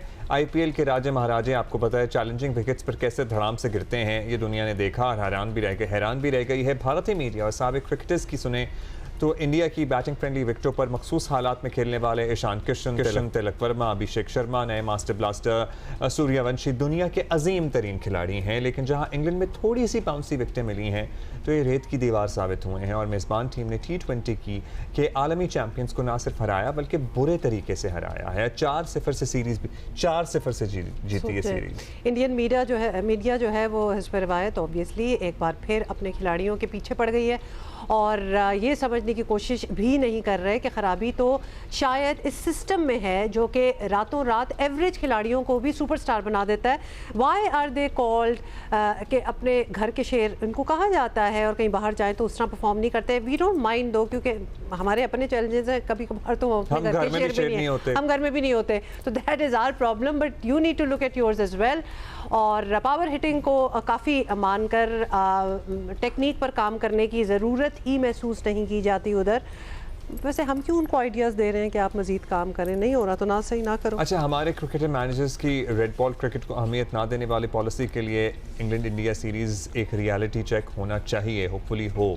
सो राशिद लतीफ़ भाई हमारे साथ मौजूद हैं, साबिक़ कप्तान। थैंक यू राशिद भाई, गुड मॉर्निंग। राशिद भाई, ज़ाहिर है हम मतलब हम वैसे अपनी हम उनको आइडियाज़ नहीं देना चाह रहे, लेकिन हम समझना चाह रहे हैं कि वाकई जब वो अपने घर में खेलते हैं तो क्या उनकी तो अच्छा मतलब शानो शौकत होती है, सुपरस्टार्स बने होते हैं, नए नए नाम सामने आ जाते हैं। आई एम सॉरी, फिर हम अपनों को सुनाते हैं कि उनकी तरफ देखो, वेरस जब वो बाहर जाते हैं तो फिर क्या हुआ? तो उनका हालत भी आपके सामने क्या है। लगता है क्या हुआ? देखिए, दो इश्यूज हैं। एक तो चैंपियन ये सारे होते चले जाए, लास्ट 4 ईयर 3 ईयर से देखें बड़ी सक्सेस मिली है इंडियन क्रिकेट को। 2 T20 जीते, चैंपियन ट्रॉफी जीत गए और होम सीरीज भी T20 की काफी जीते। लेकिन जब आप सब कुछ जीत रहे हो तो आपके इंटरनल इश्यूज आते हैं तो प्रॉब्लम आती है। आपके विराट कोहली नहीं रहे, T20 में छोड़ गए, और रोहित शर्मा नहीं रहे, तो 2-3 चीजें हुई। इस टीम को देखें, जीती हुई टीम थी ये। इसमें सबसे पहले ईगोइस्टिक आ जाती है। ईगोस किसके पास है? गौतम गंभीर के पास है या मैनेजमेंट के पास है? तो आपने अपना सूर्य कुमार यादव अपना कप्तान ही हटा दिया। फिर जो जितवा रहा था संजू सैमसन, उसको भी आपने ड्रॉप कर दिया। 2 मेन प्लेयर आपके ड्रॉप हो गए। 2 बैट्समैन जो कि आपको जिताते हुए आ रहे, दोनों राइट हैंडर थे, ये याद रखिएगा, राइट हैंडर थे। उसके बाद अगर आप देखते हैं, इनके पास जो ऑलराउंडर थे वो इस टीम में नहीं थे, जो कि बैटिंग और बॉलिंग दोनों ही में बेहतरीन कारकर्दगी दिखाते थे। फिर सिराज को नहीं सिलेक्ट किया इन्होंने, और कुछ ऐसे प्लेयर थे जो कि अच्छा परफॉर्म करते हुए आए थे आईपीएल में, वो सिलेक्ट नहीं हुए। इनकी जो बैटिंग लाइनअप थी, इन्होंने सूर्य कुमार यादव को ले लिया, संजू को ड्रॉप किया, तो सूर्यवंशी को खिलाया। अब दोनों ही डाउट में आ गए। दोनों डाउट में इस वजह से आ गए कि कौन खेलेगा। अब दोनों आखिरी मैच में आप देखें, सूर्यवंशी को भी ड्रॉप कर दिया। अब दोनों मेन प्लेयर दोनों ही चले गए। अब यहाँ पे बाउंस का है कि इंग्लैंड की टीम में अगर हम देखते हैं, सॉल्ट को देखते हैं, बटलर को, पूरा वर्ल्ड कप ड्रॉप हुआ है उनका, वो खराब हुआ है। पिछला वर्ल्ड कप खेले, फ्लॉप हुए दोनों, लेकिन उन्होंने कंटिन्यू रखा उनको, और अब देखें वो परफॉर्म कर रहे हैं। इंग्लैंड की टीम T20 में नंबर 1 होगी। वजह क्या है कि उन्होंने टोटली अपनी टीम मेरिट पे बनाई हुई है, और उनका कप्तान ब्रूक है या बटलर है या दूसरे प्लेयर है, बहुत ही जबरदस्त उन्होंने परफॉर्म किया है, इसीलिए दुनिया के नंबर 1 टीम वो बनी है। इंडिया का इशू जो लग रहा है वो इंटरनल इशू ज्यादा लग रहे हैं, और अगर देखा जाए तो इनका जो शेड्यूल बना है, जो आपने भी होम सीरीज की बात कर रहे थे या कंडीशन की बात कर रहे थे, बिल्कुल दुरुस्त है। देखिए, 23 का वर्ल्ड कप वनडे था, होम खेला उन्होंने, फाइनल खेला, ऑस्ट्रेलिया जीता। 24 का जो वर्ल्ड कप था, वेस्ट इंडीज जो कि होम कंडीशन की तरह है, वहां पे ये चैंपियन हुए। 25 चैंपियन ट्रॉफी दुबई में जीते, वो भी होम कंडीशन थी। 26 में होम पे ये जीते, अपनी T20 जीते, वो भी होम पे जीते। अब जाके थोड़ा बाहर निकले, ठीक है, टेस्ट मैचेस में ऑस्ट्रेलिया में जाके इन्होंने अच्छा खेला, इंग्लैंड में अच्छा खेला, लेकिन T20 में लगातार 5-6 मैचेस हार जाना, ये इनके लिए इश्यूज लग रहे हैं कि इंटरनल इश्यूज मुझे ज्यादा लग रहे हैं। अच्छा, वैसे राज भाई, ये इंटरनल इश्यूज जो हैं, आपको नहीं लगता कि एशियन रीजन्स में ज़रा ज़्यादा नज़र आते हैं? हमारे यहाँ नज़र आते हैं, इंडिया में नज़र आते हैं, मतलब बांग्लादेश, श्रीलंका, बाकी आप अफगानिस्तान, बाकी आप देखें दुनिया में पूरी टीम शफल हो जाती हैं, उनका मोमेंटम नहीं टूटता, उनके यहाँ चांसेस भी उसी तरह दिए जाते हैं, उनके यहाँ मतलब जूनियर कैप्टन हो तो भी सब लोग खेल रहे होते हैं वो, ये या उनके यहाँ ये खबरें नहीं आती बाहर, या फिर उनके ये इश्यूज नहीं हैं? देखिए, इंडिया की जब बात करते हैं तो इंटरनल इशू हुए थे 21 के वर्ल्ड कप में दुबई में। सौरव गांगुली चाह रहे थे कि वो विराट कोहली को कप्तान ना रखें, और ड्यूरिंग द वर्ल्ड कप उन्होंने कह दिया था कि मेरा लास्ट वर्ल्ड कप है एज ए कैप्टन। बाद में उन्होंने कप्तानी वनडे टेस्ट से भी छोड़ दी, वो इश्यूज थे उनके पास। लेकिन बाद में रोहित शर्मा आए और उन्होंने कंट्रोल कर लिया, वो कंट्रोल डैमेज सब कुछ हो गया। इश्यूज इनके अब दोबारा से इश्यूज लग रहे हैं, जो कि हो सकता है गौतम गंभीर के ज्यादा इश्यूज हो, जो कि प्लेयर के साथ भी रहते हैं, और आरसीबी विराट कोहली की टीम है तो हेट करते हैं एक तरह से एक दूसरे को ना। तो आरसीबी के प्लेयर ही नहीं है जो कि 2 साल से चैंपियन है, तो उसके भी प्लेयर इन्होंने नहीं रखे, जिसकी वजह से और इश्यूज बढ़ जाते हैं, इंटरनल इश्यूज। और लेकिन बाहर भी होता है प्रॉब्लम। इंग्लैंड के बहुत ज्यादा इश्यूज है टेस्ट क्रिकेट में, अगर देखें वो भी हमारी तरह वर्ल्ड टेस्ट चैंपियनशिप में सबसे पहले बाहर होने वाली टीम इंग्लैंड अच्छा राशिद भाई, चूंकि हम टाइम भी कम रह गया है और इश्यूज़ की हम बात कर रहे हैं, तो आए अपने इश्यूज़ पे आ जाते हैं, क्योंकि हमारी टीम जो है अब रवाना होगी है, पहले West Indies and then of course England. I mean we are talking about Babar Azam की कप्तानी, we are talking about bouncy pitches and performing in a different manner. Obviously हर मुल्क की अपनी एक रिक्वायरमेंट होती है उस एनवायरनमेंट, उस टेरेन की। Are we ready? देखिए, अभी जो सीरीज हुई है श्रीलंका से, वो बड़ी अच्छी बैटिंग पिचेस बनी है, 600 रन किए हैं, वेस्ट इंडीज ने भी किए हैं, श्रीलंका ने भी किए हैं। तो इसका मतलब है कि शायद हमें भी ऐसी ही पिचेस मिले। लेकिन सरफराज का बयान मैंने भी कल ही देखा था कि वो शायद ग्रीन पिच हो या टर्निंग पिच हो, उसके लिए तैयार तो है, क्योंकि वो हमारी पिचेस की तरह ही वहाँ की पिचेस होती है। हम तो इतनी खराब पिचेस पे 4 टेस्ट मैच जीत चुके हैं। आपको याद है मुल्तान और पिंडी में इंग्लैंड आई थी, वेस्ट इंडीज आई थी, साउथ अफ्रीका आई थी। हम तो रेडी हैं इसके लिए, लेकिन दूसरी टीम कितना इम्प्रूव कर गई ये हमें देखना पड़ेगा। उनके पास पेस बैटरी भी अच्छी है, जोसेफ है, अल्दारी जोसेफ अच्छी बॉलिंग कर रहे हैं, साथ में ग्रेव अच्छी बैटिंग कर रहे हैं, उनके पास शे होप है, तो टीम उनकी बेहतर है। हमें ये देखना है हमारी बॉलिंग कैसी चलती है उस कंडीशन में। हमारे पास बहुत तेज बॉलिंग करने वाले बॉलर नहीं है। अगर अब्बास को लेते हैं, मोहम्मद अली को ले लेते हैं और खुर्रम शहजाद को, 3 जो फास्ट बॉलर हैं। हाँ, आमिर जमाल को हमने ऐड किया है, उसकी पेस की वजह से 140 प्लस वो कर सकता है। लेकिन हमें अपनी बॉलिंग का ज़्यादा लग रहा है कि हमारी बॉलिंग क्या परफॉर्म कर पाएगी। ग्रीन पिचेस मिले, कंडीशन अच्छी मिले, तो शायद पेसर मददगार पेसर अच्छी बॉलिंग कर सकते हैं। अली जुमान से बहुत उम्मीदें हैं, क्योंकि इस साल उन्होंने 73 आउट किए हुए, बहुत अच्छे लेफ्ट आर्म स्पिनर है। अब ये देखें उनको यूटिलाइज कैसे करते हैं। दूसरा, बाबर को कप्तान शायद मजबूरी के तहत बनाया गया, क्योंकि 2 दफ़ा 2023 हो या 24 हो, उन्होंने रिजाइन किया था। वो या तो रिजाइन करवाया था या किया था। जो कप्तान 2 दफ़ा कप्तानी छोड़ चुका हो और फिर तीसरी दफ़ा कप्तानी छोड़ना, तो फिर लगता है कि शायद इंप्रूव कर जाए, शायद पाकिस्तान अच्छा परफॉर्म कर जाए, लेकिन लगता है कि एक और रिजाइन रखा हुआ है। बहुत शुक्रिया राशिद भाई, Thank thank you you. For your time and that is all time we have for today.